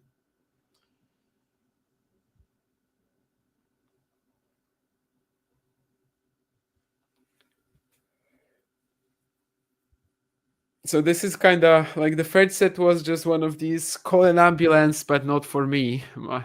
Once for Jannik, I guess. But yeah, he did fantastic to save all these breakpoints, that's for sure. 4 of them, 2 aces, 1 a 15-shot rally. He's like so controlled in. And then, of course, the point that Gil calls the point of the tournament, almost definitely. That was also a breakpoint in the 4th set. He was absolutely flawless there.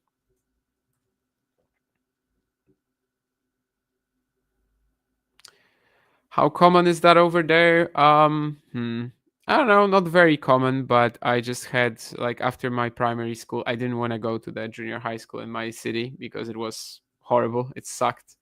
So I went to one that was pretty close by, like 50 kilometers, but it had like a dormitory and stuff. It had its own because it was like, let's say, like elitist. You had to, like, there was actually like very tough to get in and stuff. So people from not only from that area were coming by to study there. And then I guess I just stayed in the same city for high school, even though I changed schools. Do I enjoy living on my own? Yes, absolutely. I don't have a problem with living either with somebody or on my own. Which of your cities should be tops on your list? Honestly, it's kind of hard, Ghosty, because if you only have a few days, I think they are very like split throughout the country. But obviously, Warsaw, Krakow, and I think also, yeah, where I'm living, the Tri-City area. But they are exactly split throughout the country.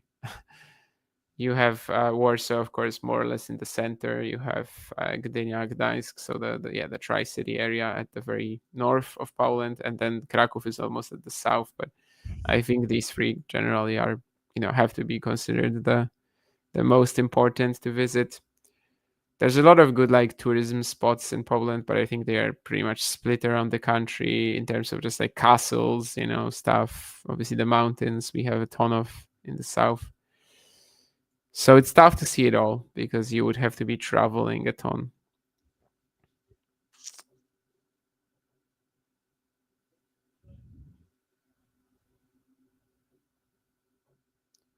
They'll probably have to go after this set, by the way.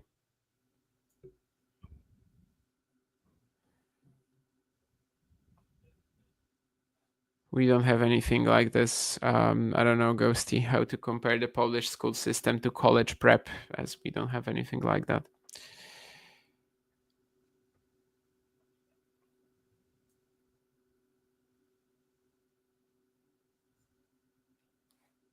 After the set of Sinner Rune?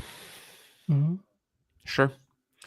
This might be the last set. We'll see. Yeah, probably is, but they are fixing something with the net at the moment, so we have another break. This match has definitely featured a ton of them. Some originated by the players, some not, as in this case.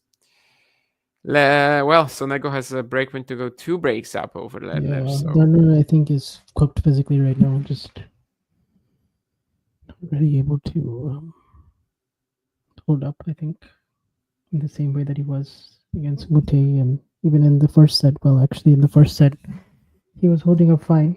I don't think there were any physical issues in the first set, but since the start of the second, he's looked very wary. Well, it's taking a while to fix this net. Yeah. Let's just say that. Yeah, I think this set is over. So 5-2 for Sonego.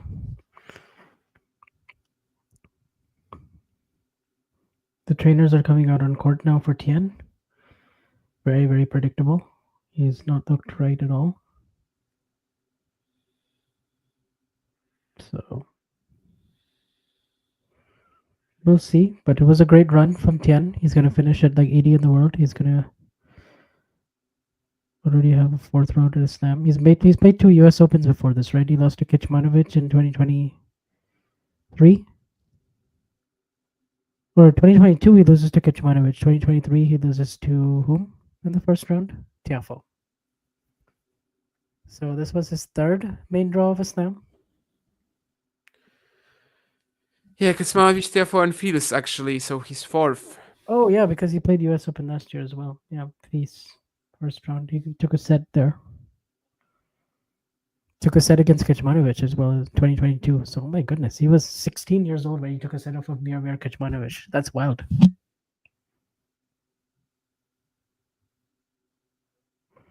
I sometimes forget he's like 2005 December. It's crazy. Yeah. So he was the youngest player to get to the 4th round of the Australian Open since Nadal in 2005. Nadal last year lost to Nadal in 2005 lost to Hewitt, who of course ends up getting to the final and then losing to Safin.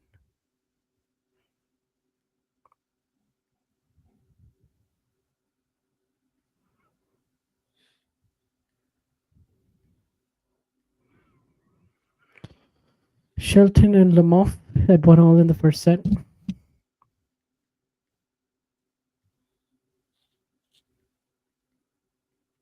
Lerner is certainly in quite a lot of pain. He's getting treated on the medical timeout right now for I think his glutes and his hamstrings. He's like just lying on his stomach. Yeah. Big moment for Lerner. A bit sad if he can't continue from here. But of course, he doesn't want to jeopardize his whole season, especially Damien when he has 3 months of no points at all to defend. I mean, at this stage, I don't think he really should care about the points, to be honest. Like, no, that's I mean, kind he of can the really best rise thing up in the about... rankings. Like, basically yeah, from here but, like, to May. I know, but then, like that's the best thing actually for Nishash and Lerner, right? That they really don't have to worry about points here because of the fact that, yeah, they just have a few months where they can just play main tour events and not have to carry it. Yeah. I mean, considering Lerner is in the 4th round here, and that's already like 200 points. Yeah, well, but I wonder if he'll just try to push through here and hopefully he doesn't make this injury worse, and then all of a sudden he's out for 2 months, and then he comes back in May, and then he has all those points to defend. Versus basically we have play now. suspended, by the way, here, because even like they're even walking off the court. Sinner is What? talking to Darren Cahill in the corridor. Yeah, because of the net thing, they are struggling to fix it. How did the net break, by the way? What happened there? I wasn't watching. I don't even know. Jesus, there's so many delays in this match. Yeah. I mean, both players were a bit physically unwell during this one, so I guess they won't mind the delay.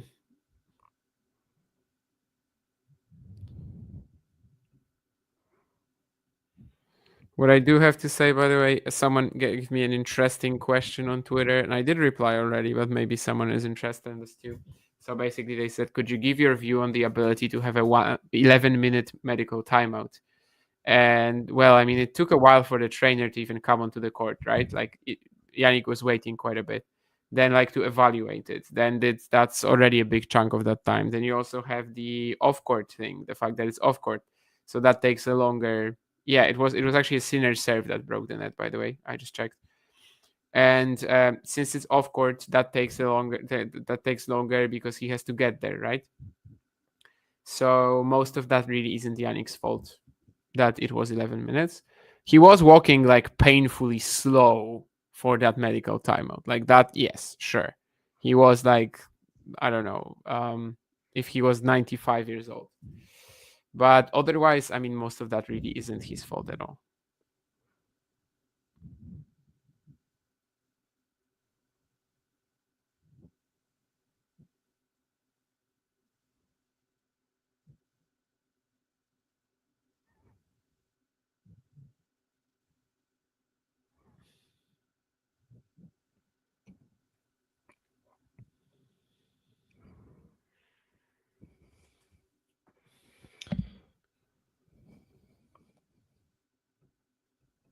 Monfils is already looking worn out, according to Dave, but indeed it is Gael Monfils. So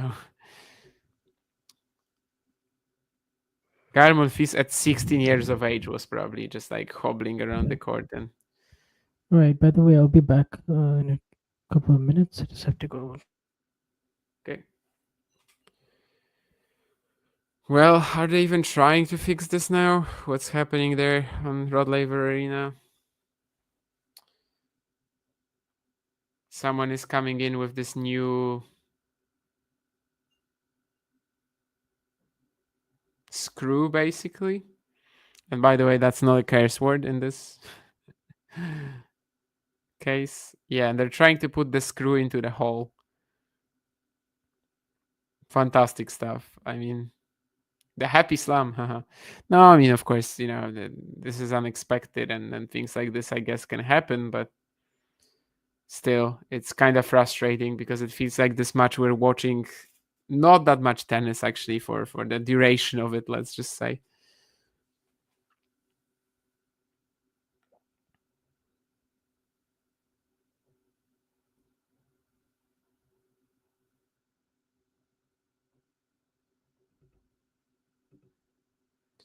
I can't say we've like fully wasted so much time or something like that, but indeed, yeah, it's not been the most like efficient affair in terms of that. Let's maybe look at some other results then. From the girls singles, indeed, as Jake said earlier, Emerson Jones won. She was the finalist at 2 slams last year in the juniors, so definitely would be a major opportunity for her here to potentially get her first title. In the boys, we've had Moise Kouame picking up that win. Of course, recently he what did he be, the FCA? Was it at a challenger in France? So definitely also a talented prospect. And Kumstad Hewitt will indeed be that last match today. How is the mixed events going? Oh, mixed actually hasn't had a match yet today, as Panova and Glasspool withdrew ahead of their match against Routleaf and Venus. But still 3 matches later on today, including the defending champions Sia Zielinski. Andreeva and Schneider defeated Birel and Gadecki. Yesterday they beat Errani Paolini in what I think was a rematch of the Olympic final. So that's a big win for the Russians yesterday, and they're keeping it up. Mladenovic Zhang also survived Chan and Kichenok, so both Kichenok sisters went out today. And Heliovara Paten defeated Krajcek Ram, the Olympic silver medalists. Krawiec Płetz defeated Gile Zieliński. We actually have some highlights on my feed from Behar Galloway against Kash Glasspool, which was won by Kash and Glasspool, but 11-9 in the third set tiebreak. That must have been a pretty crazy affair. Maybe they're going to show us some match points or something like that. But yeah, it's a delay for Sinner Rune. Not really sure what to tell you. Mr. Amos Baker, why suspended? The net was broken by a Sinner serve, and they're trying to fix it.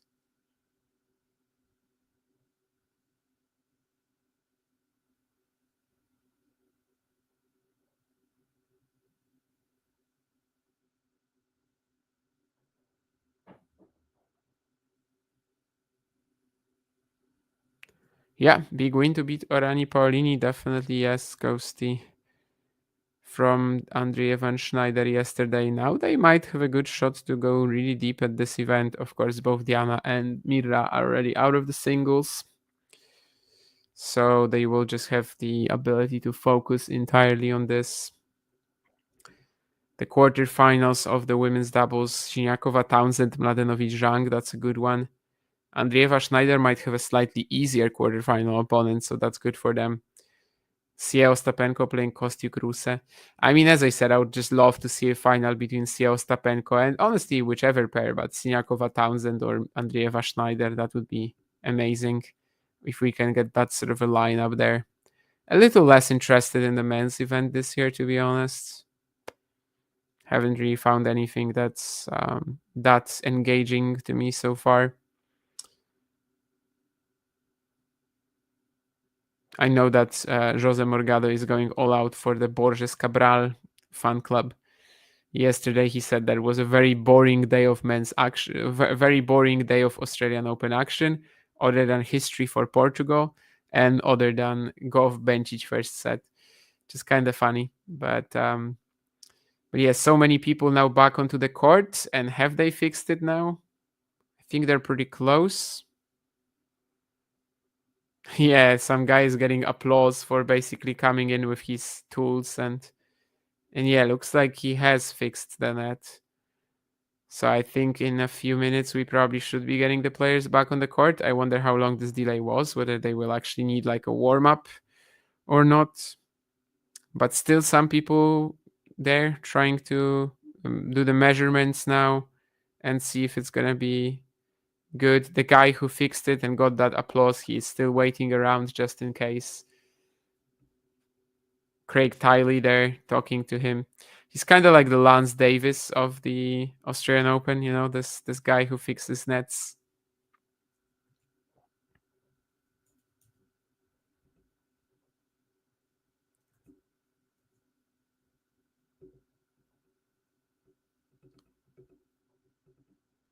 Kind of wild for something like this to happen here, to be honest. I mean, definitely was not expecting that, obviously.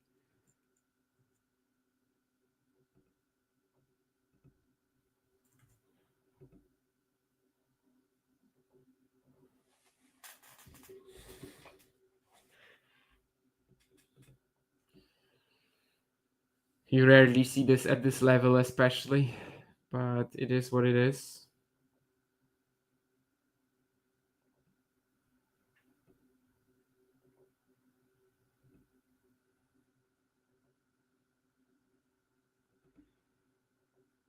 Nice for the guy, kind of, you know, one of the guys who are generally in the back row, let's say, in Australia. Nice for him to get some crowd noise here going for him, you know. They're like, woo, thank you for fixing the net. Hopefully he can now get back to this match, which basically hasn't featured that much action.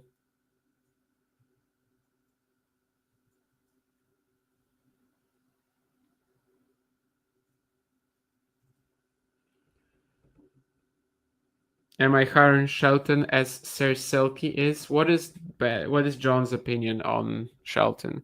Like, mine is that what we saw from Ben last year is basically the worst he could possibly do in a season. Like, I think this is his base level. I think it can only really be stronger from here.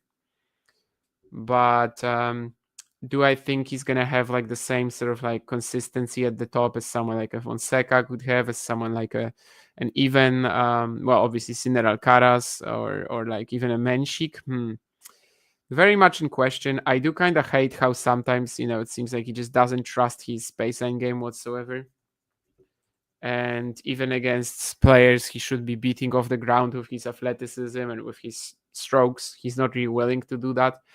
You can still figure this out. I just don't know if you can find consistency like this. And that's kind of like one of my problems here. Anyway, Sinner and Rune back onto the court. 17 minutes since the last point. Was it Lance Davis, by the way? The one from the Killer Bees? Because Lance Davis. How beekeeper Lance Davis. I have to make that joke now.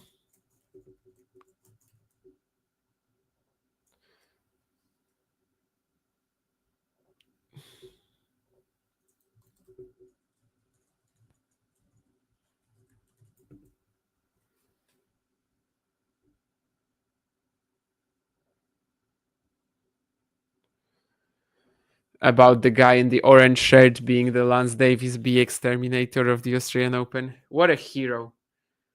I mean, not all superheroes wear caps, right?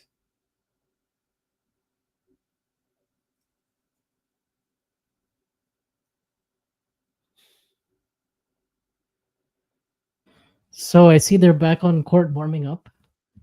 Yes. Shelton Monfils is on serve right now. No break points for either player.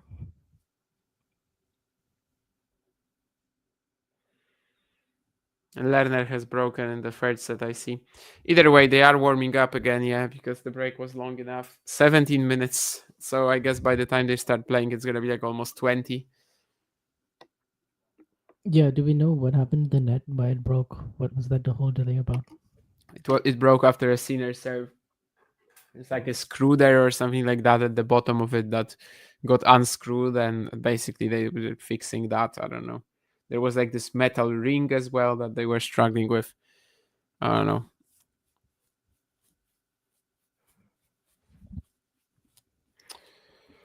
You're gonna see some shots of that now, I think. Yeah.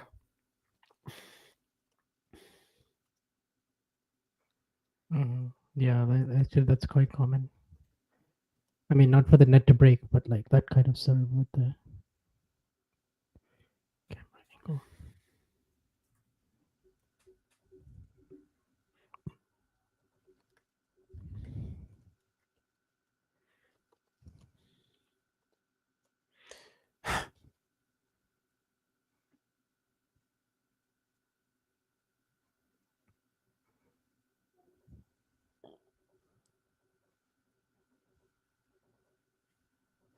I don't feel like I watch that much tennis compared to most people, Jake. I mean, compared to most tennis fans, I guess, but it's just like my entire life. So I am very dedicated to making this work. If I get into a relationship and the woman said you had to stop watching tennis, what would I say? Get away from me. I mean, this is my life. So like, I'm not gonna suddenly just rework all my life to fit one person in, right? It would be a very weird thing to say, and it would be a big red flag.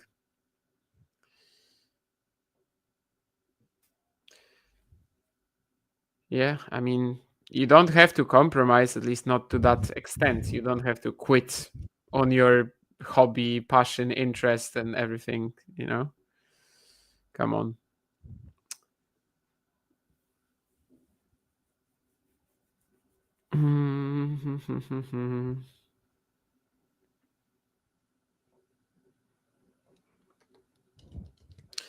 Am I a proud Pole? Sure. I mean, I don't mind telling people where I'm from, so I guess I'm a proud Pole. Like when somebody asks, if I'm Pole, where are you from?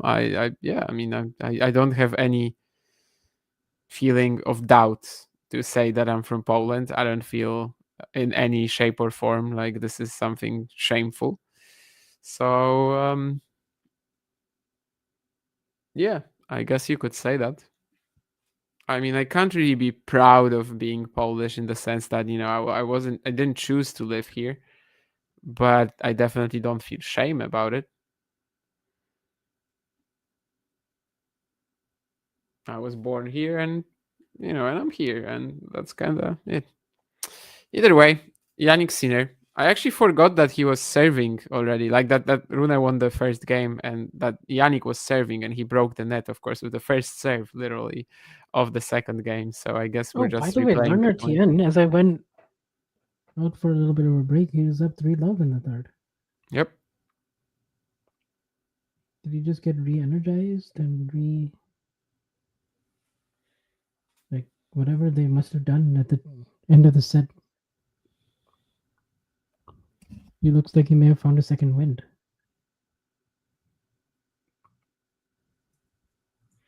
Well, speaking of re-energizing, 165 kilometers an hour on that forehand winner from Holger, cross court.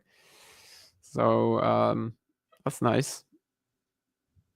Let's see if he has something more now to say in this fourth set, considering that, well, that long break, maybe it actually helped him a little bit too. He was the one kind of with more fitness concerns. Although the problem is that with Rune's physicality, like it seemed to be like an actual injury, right? With Jannik, it's probably like a general unwell feeling. I don't really know. I mean, again, it's nothing apparent, so we can't really know for sure. Whereas with Rune, we had like a proper problem that he had to get some massage on and everything. So I don't know if this long break can really help him out, if this is going to be serious, but we'll see. Well, he's definitely trying to go for his shots here. And we know that he does that a lot when he's like not exactly that fresh anymore. Yeah, he was down 2-1 against Kecmanovic and he came back and won. Obviously, much tougher proposition here. But Jannik Sinner, if we must remind you, doesn't have a great 5-set record. He's 6-9 in 5-setters.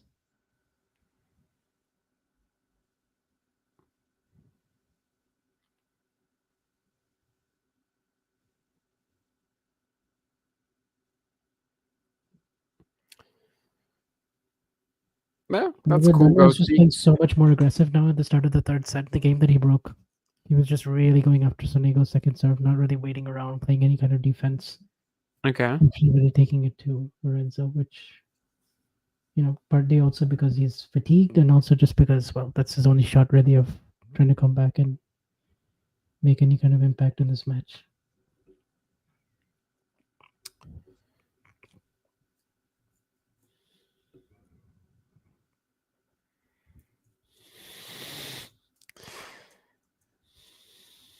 I expect this Munfee Shelton match to be not that dissimilar to the GMP match in the sense that, you have one returner in Ben who doesn't break serve that often, and you have Munfee who's, who likes to target and is also serving really great himself. I just don't think there's going to be that many breaks of serve. I'd like to think Shelton has a better baseline game than GMP, but he doesn't think so himself, so it will probably be very similar indeed. Yeah, I think he does, but it's just Guile is going to be ready for all that. And yeah, I wouldn't maybe go as far as against my will, Ghosty. But yeah, I mean, that's not dark yet, right? That's one of the better late Dylan songs. I guess, can I call it a late Dylan song when it's like 1997 and he's been recording for the past 30 years as well? But that's still late Dylan. That's still late. I think I can still call it a late one.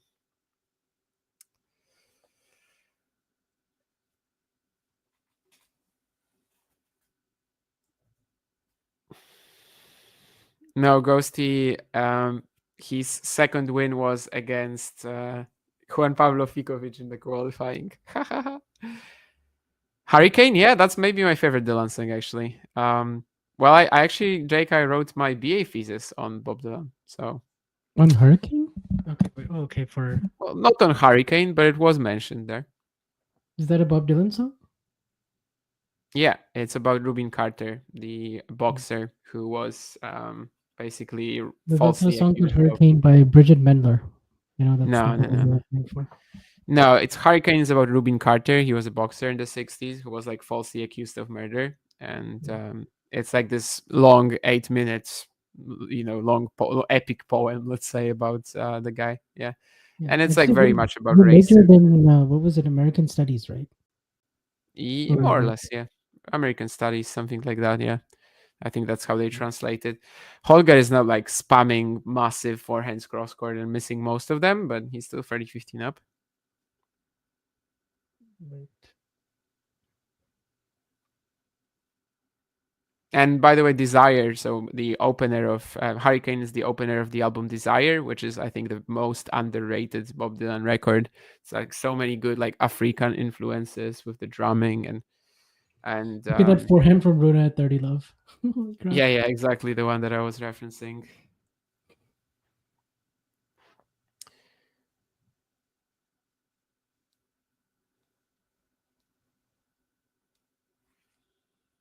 Okay, well, Lerner is going to be in a little bit of trouble here in this service game at 3-1, facing break point.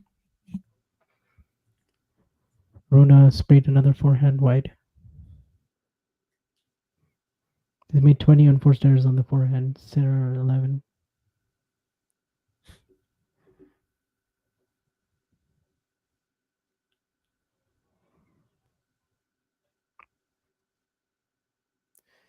It was definitely worth posting the joke about Lance Davis on Twitter, as my tweet was just liked by Ivan Ljubicic. Oh, wow. Good for you. Yeah, it actually happens quite a lot. He does follow me, so. What a flex.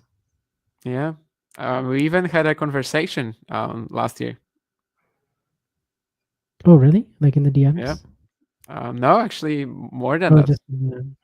More than really? That, actually. Oh, you mean in person? Oh, yeah. You went to a challenger, right? No. I had a video call with him.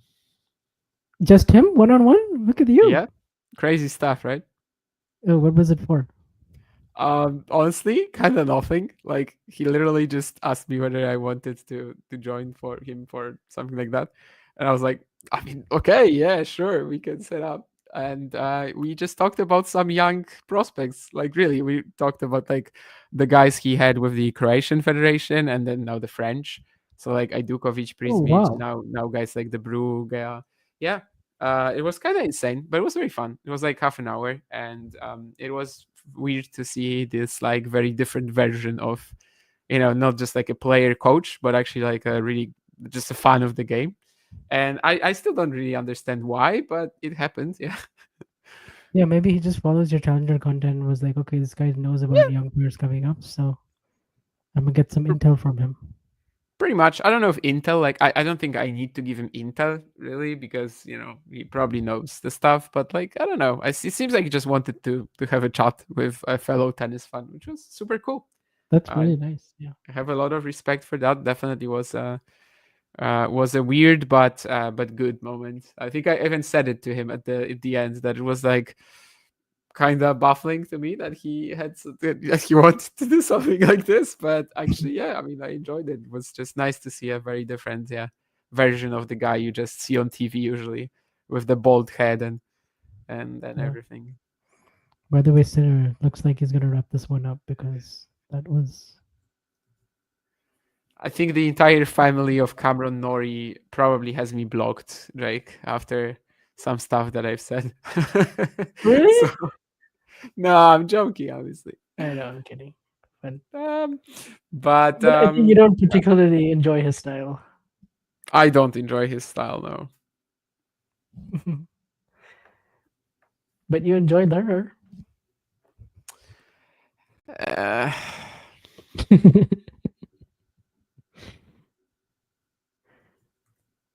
More than Cameron Norrie, depends on the matchup. I would actually kind of struggle to find a matchup where Norrie would be enjoyable for me. I just don't get it. It's not about the strokes. I know they are not exactly like the most pleasant visually or not the most technical. It's not really about that. I don't know. Why would I enjoy someone who's just like spamming lefty topspin and not much more?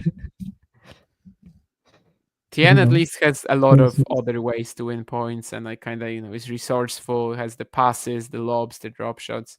Cam is just kind of a more boring version of the same style. Okay, that's actually not. I can see why you would, I think that. I think my appreciation for him just grew watching him live. It definitely did for you, yeah. Who is the most famous person that follows you both? I mean, Lindsay Jose Davenport. Morgado. Jose Morgado follows us both, yeah. I mean, it really could be Jose Morgado because he might be the most famous person. I'm trying to think like actual tennis player, former tennis player, something like that. I mean, for me, it probably would be Ljubicic in that sense, yeah. Okay, probably for me, Lindsay Davenport then. Okay. I think I don't think Lindsay Davenport follows me. I think Tracy Austin does. She follows quite a lot of people too. Yeah, I think Pam Shriver or Lindsay Davenport for me. Okay. Well, I've actually talked to both of them in person, and okay. So that's probably one. It legit could be Jose Morgado. Yeah. Or Ben Rothenberg. Justice Tien, really? I had no idea. Yeah, because her name is Justin. Okay, yeah. Is she trying to be a lawyer or something, or what? By the way, so you remember that tweet the other day that someone posted in the Talking Tennis group, right? That that Lerner has a weird name and like why did his parents do it to him or something like that? It was just so out there. So like his sister's name Justice. That makes it even more funny, I guess. 3-1 Sinner in the fourth set, as obviously he broke in that previous game. Holger's point construction has like gone out the window now, and well, I think we are just slowly cruising towards the Jannik win, but we'll see. We might remember all these breakpoints, obviously. Yeah, again, Holger's just like slapping the ball around now, and he's actually going to win the point or not win the point, yeah. But maybe he can still do it. I mean, we know that he has that ability to kind of just turn it on while being tired, fatigued. But yeah, third set was probably the early days of the third set was the moment where he could have really swung the momentum in his favor. But Jannik was just spotless on the breakpoints. There's really nothing he could have done generally. I mean, yes, there was this long rally, he had the baseline smash. Sure, maybe he goes for it, but I think at that point of the rally, he was probably like tired enough that he would have missed it if he went after it. And then there was that third breakpoint he had a 2-all, I think, as well. And that was the game that Sinner was up 40-love, right? So Sinner's up 40-love in that game, and then Holger has a breakpoint there. Who is Garcia? Oh, Caroline Garcia. Oh, that's nice. That's pretty big, yeah.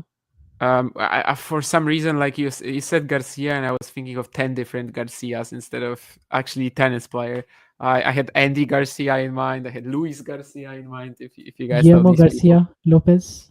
Guillermo Garcia Lopez. That would be a follow. I don't know if he has Twitter, but that would be a follow.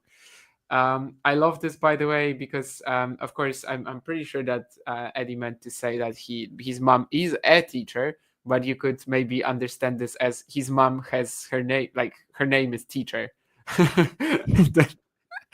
Imagine if Lerner's mom was called Teacher Tien, and then you have Lerner Tien.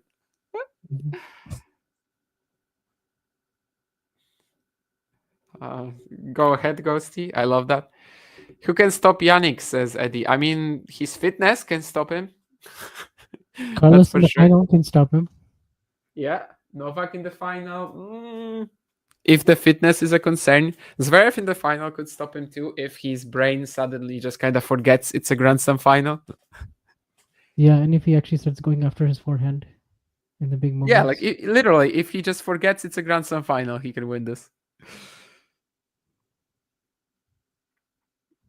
but yeah, I mean, today adds a little bit of intrigue, I guess. Of course, we still don't know that Jannik will win, but he is a break up in the fourth set. But it adds a bit of questions in terms of how he's going to go the rest of the event. Of course, Mikkelsen, the minor quarters, I guess you kind of expect him to pull through regardless, even if something like this happens again.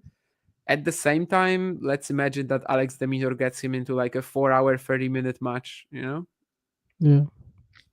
I don't know. Then again, Alex could also like not survive a 4-hour, 30-minute match. You remember what happened against Rublev last year when just like continuously responding to that sort of pace was too much even for someone like Alex.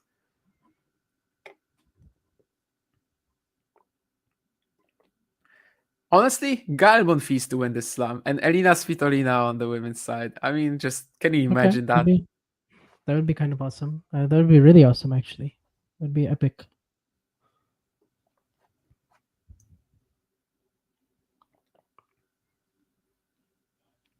Svitolina's run to the quarters is also a good story, considering she didn't play anything between the US Open and here.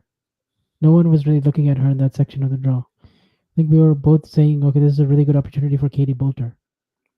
There was Katie Bolter, Hadaj Maya, Jasmine Paolini. Yeah, that's because everybody there was out of form, right? Yeah. Svitolina hadn't played since the US Open, so it was kind of tough to pick her to go deep, but... Then you had Kudermetova who took out Hadaj Maya, and before that Katie Bolter, and then today Kudermetova was actually 4-1 double break in that first set.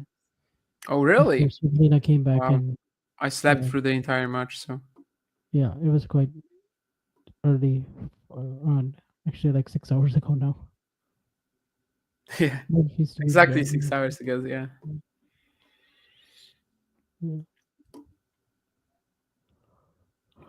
Well, Monfils and Shelton are also looks like going to be in a first set tiebreak. Shelton did hold serve at 5-all. And well, he plays a very good point here, comes forward, good approach on the backhand. Very nice forehand volley. Love 15 on the Monfils serve. You said it was going to be like Monfils Pecci Pericard. That did feature a tiebreak in the opening set. Actually, a very entertaining one. Yep. Jannik is 100% on first serve points won in the fourth set, which, if he keeps that up, then I think holding to the end of the set probably won't be that tough. I wonder what we're going to get from him in terms of just like quotes after the match, press conference in terms of the physical issues that he was feeling. Is it just like heat related or is it something deeper? As much as you said, he is a guy who likes to show that he's unwell on the court. I don't think he actually likes to talk about it all that much later. So yeah, that's what I was just going to say is I don't think he'll divulge too much. Exactly, yeah. So I'm not sure we will get like the full roundup. I liked it from Rybakina actually after the third round when she was like very open about that bug. Yeah.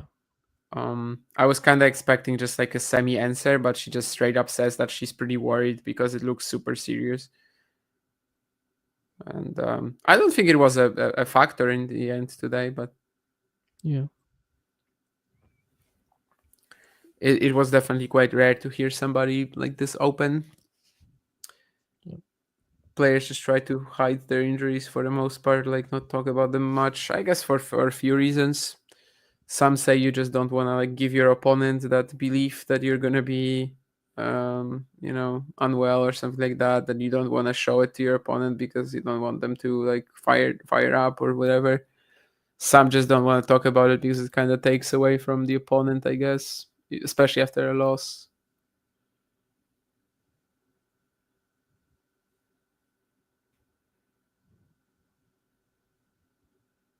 I do kind of understand that because usually what happens then is that like people get your tweets, get some of your quotes like out of context, and they don't understand that you actually said something. Like it was like this with not with an injury, but with the Pegula loss to Danilovic when Jessie had all these quotes about the court being so slow and kind of how she definitely felt like it was very different conditions to her previous match, and then these quotes get posted.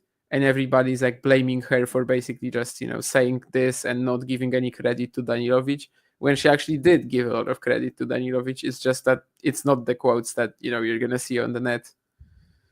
Yeah, very good point. As I saw that yesterday with Iga and Coco at the United Cup when someone posted a clip of Iga I don't know, saying that she wish, she's saying that next time, she hopes she has her legs. She's more fit. Yeah. Because she said, like, in the last couple of games, I couldn't really run. Yeah, But then they didn't post like the 2 minutes before where, like, she was actually giving a lot of credit to Coco. So. You're right. It was the same case. I remember being a bit frustrated about it too.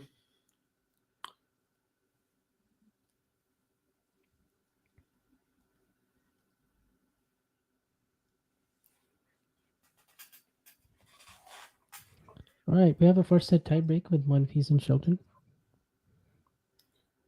You said the first set tiebreak between Monfils and GMP was quite entertaining. Maybe this one will be too. We also have Tien, who's up 5-2 in the third. I don't know, Jake. When you're saying that Vika still has another slam left in her, I do think you are a little deluded. I would love to see it, but that US Open 2020, that was just such a big opportunity. Yes. Husband and wife win the same major, same year. I do think that will be the first. When was John Lloyd? Was he in a slam final? I think he was, right? Yeah, maybe 1978 or 77. Yeah, 77. I would say. So basically, what I want to do is check whether Chris was in the final of the Australian Open that year. I don't remember what exactly were the years they were together. Yeah, that's also something we would have to check. But yeah, even Gulagong won that Australian Open, so yeah. Oh, Monfils gets the mini break. I'm just gonna rewind to see how he actually got it because I missed the first point. So yeah, I don't think this ever happened. Lloyd and Everett, yeah, that was the best chance, but they were together from. Yeah, I can't actually find it. There's only like he was the first Very husband. interesting. So Monfils went way back on the second serve return, put a lot of height and loop on his forehand. And Shelton actually did well with the backhand and, hit a higher loopier shot of his own, but then he misses a forehand like in the fifth shot of the rally. So that's how Monfils gets the mini break. Went way back to return the second serve. And we'll see if that's enough to kind of carry him to the tiebreak, or apparently it's not, because at 2-love, Shelton gets the mini break back by hitting a good forehand approach, followed by a lob from Monfils. It's going to go. Okay, so he does get the mini break right back, and we're basically back on serve now. Sinner with a chance to go up a double break. Yeah, this would seal it pretty much for Jannik. I think the first break already kind of sealed it, but we'll see. He misses a backhand, actually. Crosscourt was trying to go for the winner. By the way, I just checked, and John Lloyd, when he made the Australian Open final, he was not married to Chris Evert yet. So that wouldn't make sense. In the Open era, I think it definitely hasn't happened. I don't know about the previous days, but Sinner has missed that backhand wide. Which of the players I've interviewed was like pulling teeth? I think Butfilas probably was the worst. He did kind of warm up a bit when I was talking to him in Porto, but I heard another interview with him by a guy from the tournament in Alicante, and his responses were like, "I'm feeling great" or something like that. And I think in Porto, like literally my first question was like, this is the biggest ranking win ranking wise of your career, and he's like, "Yeah, I'm very happy with the win." That's it.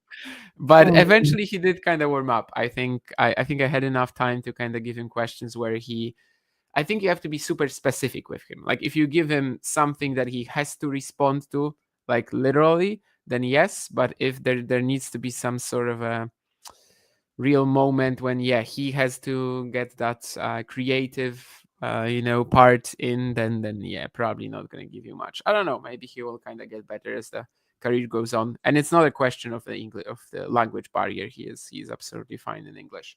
Anyway, Sinner breaks for 5-2, so he is going to serve for the match after the changeover. Yeah, so there will be no Kecmanovic comeback from 2-4 down. Gulagong is one of only 4 women who have won a slam title after childbirth. Who are the other 3? Kim Clijsters? Kim Clijsters, yeah. Yeah. Are we counting doubles, by the way, as well, or just singles? Probably not. I don't think so. I mean, I can't speak for Ghosty, but I would doubt that. Okay, I think it then- would be way more with doubles. That's what I'm trying to say. I mean, Serena didn't. Serena did not. Azarenka almost did, but also didn't. Serena did while pregnant. Margaret Court, possible. Yeah, Joao. I'm not sure, but possible. Yeah. Okay. Jan, by the way, has set point. At 40-30, which I'm now going to watch. Shelton, by the way, after being a mini break and 2-love down, he's now up 5-3 in the tie break. So at 3-all, he got the mini break lead by doing what exactly? Let's see. He blocks back a Monfils serve out wide. It's a good return from Ben at 3-all. And Monfils misses the +1. So then he wins 2 more service points, and it's 6-3 for Ben. Set point.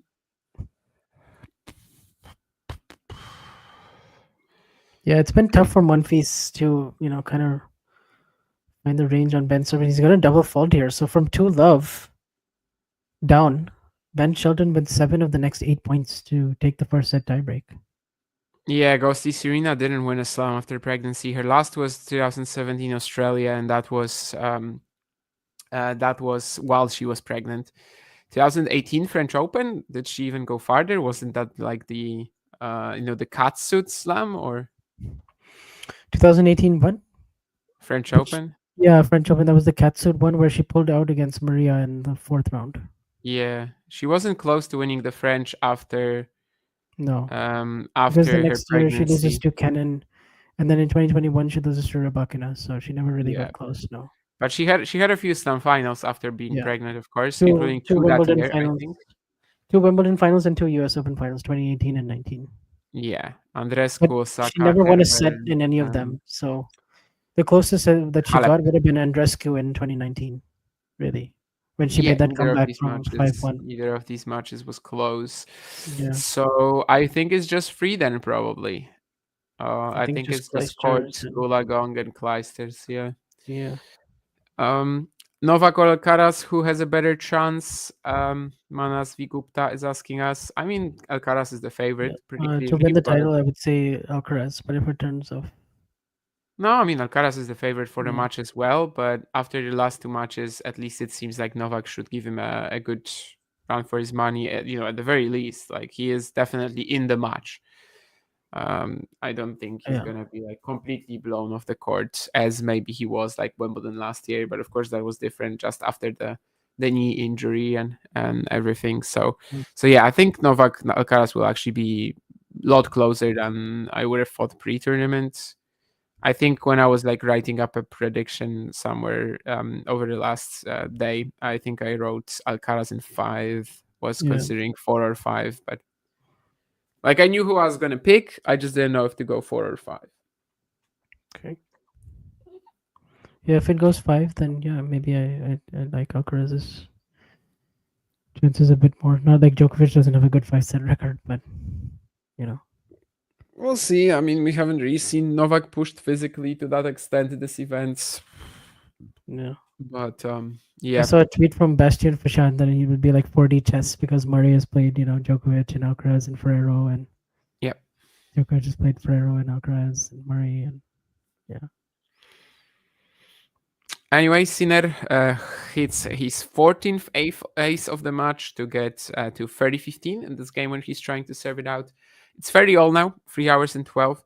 By the way, I know I said before the match that like even being very competitive against Jannik today would be to me a win for Rune, because simply where he is with his career right now, it kind of feels like it. But I don't know if this match in particular feels like a big win for Rune. Like it just feels like, okay, Jannik was unwell for a while.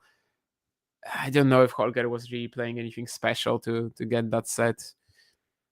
Yeah, I was even a tad bit disappointed in the 3rd set from Rune, to tell you the truth. The game that he got broken at 4-3 was just not good. Yeah, but I mean, now you can see Yeah. why he started making these calls, right? Yeah. I mean, just after that game, he takes a medical timeout for the knee, and he's shot by now. Jannik is gonna have a match point. But like as a whole, I can't really say this was like a good performance from Rune. I don't think it was a good one for Jannik either. Like it's just such a weird match that I can't say that Rune really delivered today or something like that. Like it's a more interesting match probably than we were expecting, but for many different reasons. Like it's Yeah, I mean, to some extent, I can't blame him for the breakpoints. Like, neither of the 3 breakpoints No, he really definitely did not. at all. Yeah. Especially the one in the 1-all game, the 30-40 point. I think okay, maybe you could have done a little more with the smash, but yeah, still it was a tough shot. I don't think. And he was already tired by that point of the rally too. Yeah. And this is going to be the win for Jannik Sinner. 6-3, 3-6, 6-3, 6-2. He fights through some undisclosed physical issues. He had the off-court medical timeouts, so we can't really tell you what they were. Anyway, he was looking unwell, but Holger eventually... Well, he saved these three break points in the 1-all game in the third and then 1 in the 2-all game. Out of all these 4 breakpoints, 2 were just long rallies where he was playing extremely well, and then also 2 aces. So not much that Rune could have done there. And from there, it became a different affair once more as Rune started struggling more than Jannik physically. So just a bit of a weird match as a whole. I don't know where it puts Jannik for the rest of the event, because it seems like his quarterfinal and semifinal might actually be even like a bit easier than Rune. We'll see. And then by the time he makes the final, maybe we actually will still not know all that much about his form and his physical condition. We'll see. But it's of course very important for him to survive. And these 4 breakpoints at the beginning of the third set, like that's when things could have gone wrong for him. And because he was so clinical, they didn't. Yeah. Well, and I definitely agree that the quarters and semis could be potentially easier than this.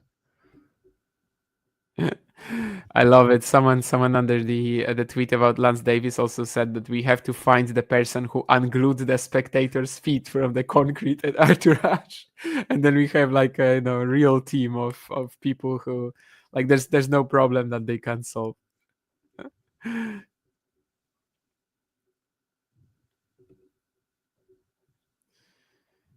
Yeah, it was the Gov Muhova match indeed.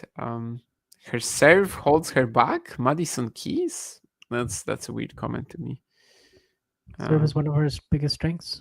Yeah, I don't understand. I guess it's like about inconsistency of it or something like that. But yeah, I mean, definitely. I think the 2 points that he played at deuce at like 3-4. Mm-hmm. I mean, I know he got a medical timeout before that, but yeah, the decision making was just very dodgy, and I don't know. It was dodgy, but you see now, right? That why? So yeah, I see it, but this happens a lot with Holger, where it's like. I mean, he had some game points there, like I think 4 maybe game points in that one. So like either emotionally it's related, or it's related to his physical woes, the decision making. So. But does he win the set? Even if he wins that game, probably not, considering. No, but I mean it's 4-all, and then after that 4-all. I don't know, like, but I agree, he never really had a chance to win the set. But I don't know, maybe we could have had a little bit more there towards the end. But that's a tough question, Joao. I think it's Lehechka. Like Lehechka just struggled to hit through Novak in any way. Like the linear power doesn't really work against Novak ever. But was he playing like outrageously poor? Not really. And Mahach had that first game of the third set where he kind of shot himself in the foot and was overall just looking like he didn't believe at some point. Whereas the Lehechka kept fighting. So I think maybe Mahach. Yeah, lacked the killer instinct when Sinner looked vulnerable, sort of, but then you have to remember what the breakpoints were, right? And Jannik was just flawless on them, so. But yeah, I mean, that was the moment to pounce potentially. That was the moment when the physical edge was still very much in, towards Holger. And yeah, if he converts that, then so probably Sinner we said have. He didn't even warm up in the morning because of something. Because he knew before the match that I would struggle today.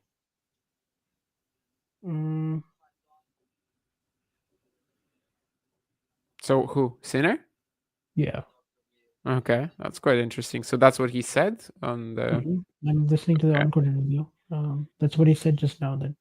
Okay, so that's actually something that we got from him here. Like we said Mhm. that he probably isn't gonna say anything. He didn't do a warm up before the match. That's kind of wild. That means that it's something, pre-existing, right? Okay. I mean, I didn't hear the whole thing, but I heard that part that he didn't do a warm up before going on the court. Okay. And then he said he knew that he would struggle today. So I don't know if he he just woke up feeling sick or what it was, but something obviously was wrong in the middle part of the match. So. Well, I mean, I guess that even like strengthens the point that we just don't know. Like ahead of the next matches for Sinner, we just have one more small concern here. Apparently, Monfils also asked for the trainer, Joao says, and he's going to have a medical timeout there. No breaks, I guess, in that Monfils-Shelton match at all so far, right? Yeah, no breaks, but I think Monfils definitely looks a little bit weary now, and understandably no so. Break points even. Yeah, I mean it's that kind of match. So yeah, but Shelton has lost 6 points on serve, and 3 of them are double faults. Yeah. Okay. Monfils has really struggled actually in the first set returning Shelton's serve. It's really been causing him. Yeah, he says as well that Jannik didn't reveal exactly what's up, but seemingly felt bad since the morning. Okay. Yeah. All right. Yeah, I guess we're just gonna have to see how he does in the next rounds. For now, it's just so important for him to battle. I guess it's no specific injury. It's more just like illness. Maybe like wasn't feeling as. That's probably better than an injury. So and that tends to happen to Sinner a lot. He's very prone to some minor illnesses, right? It's never usually like he has one specific. Like rarely, yes. Injury. I mean, there was the hip thing last year, but there's so many matches where he's just down for no apparent reason, but you can see he's not feeling 100%. Okay. And you could actually argue, and some people are arguing, that most of his losses last year were pretty much down to that. And I can't even fully disagree, but it kind of becomes sometimes like that sort of Nadal wasn't beaten when healthy debate. But yeah, either way, at some point you kind of just have to it's not like he only lost because he was sick 6 times last year. Either way, not Beijing. I mean, in Beijing he had 0 physical problems, but I guess all the other losses you could point to something, especially that Tsitsipas one, the Medvedev one. The Rublev one even, Toronto. Yeah, the Rublev one as well, and even the first 2 losses to Carlos. So it's only really Beijing last year when he was like 100%, and from start to finish there was not even a single indication that he might be not feeling 100%. Either way, whatever. Next round he's gonna play Deminor or Mikkelsen. That match is still to come today. Of course, Navarro, Kasatkina as well, and Liz Świątek, Monfils and Shelton now stuck in the second set after Ben won the first and the breaker. And Lorenzo Sonego goes up 3-love in the fourth set on Lerner Tien as he's trying to spoil the party of a teenager once more. All right, I think we're going to be wrapping up now, right? Yep. Rune Sinner beating Rune in 4 sets.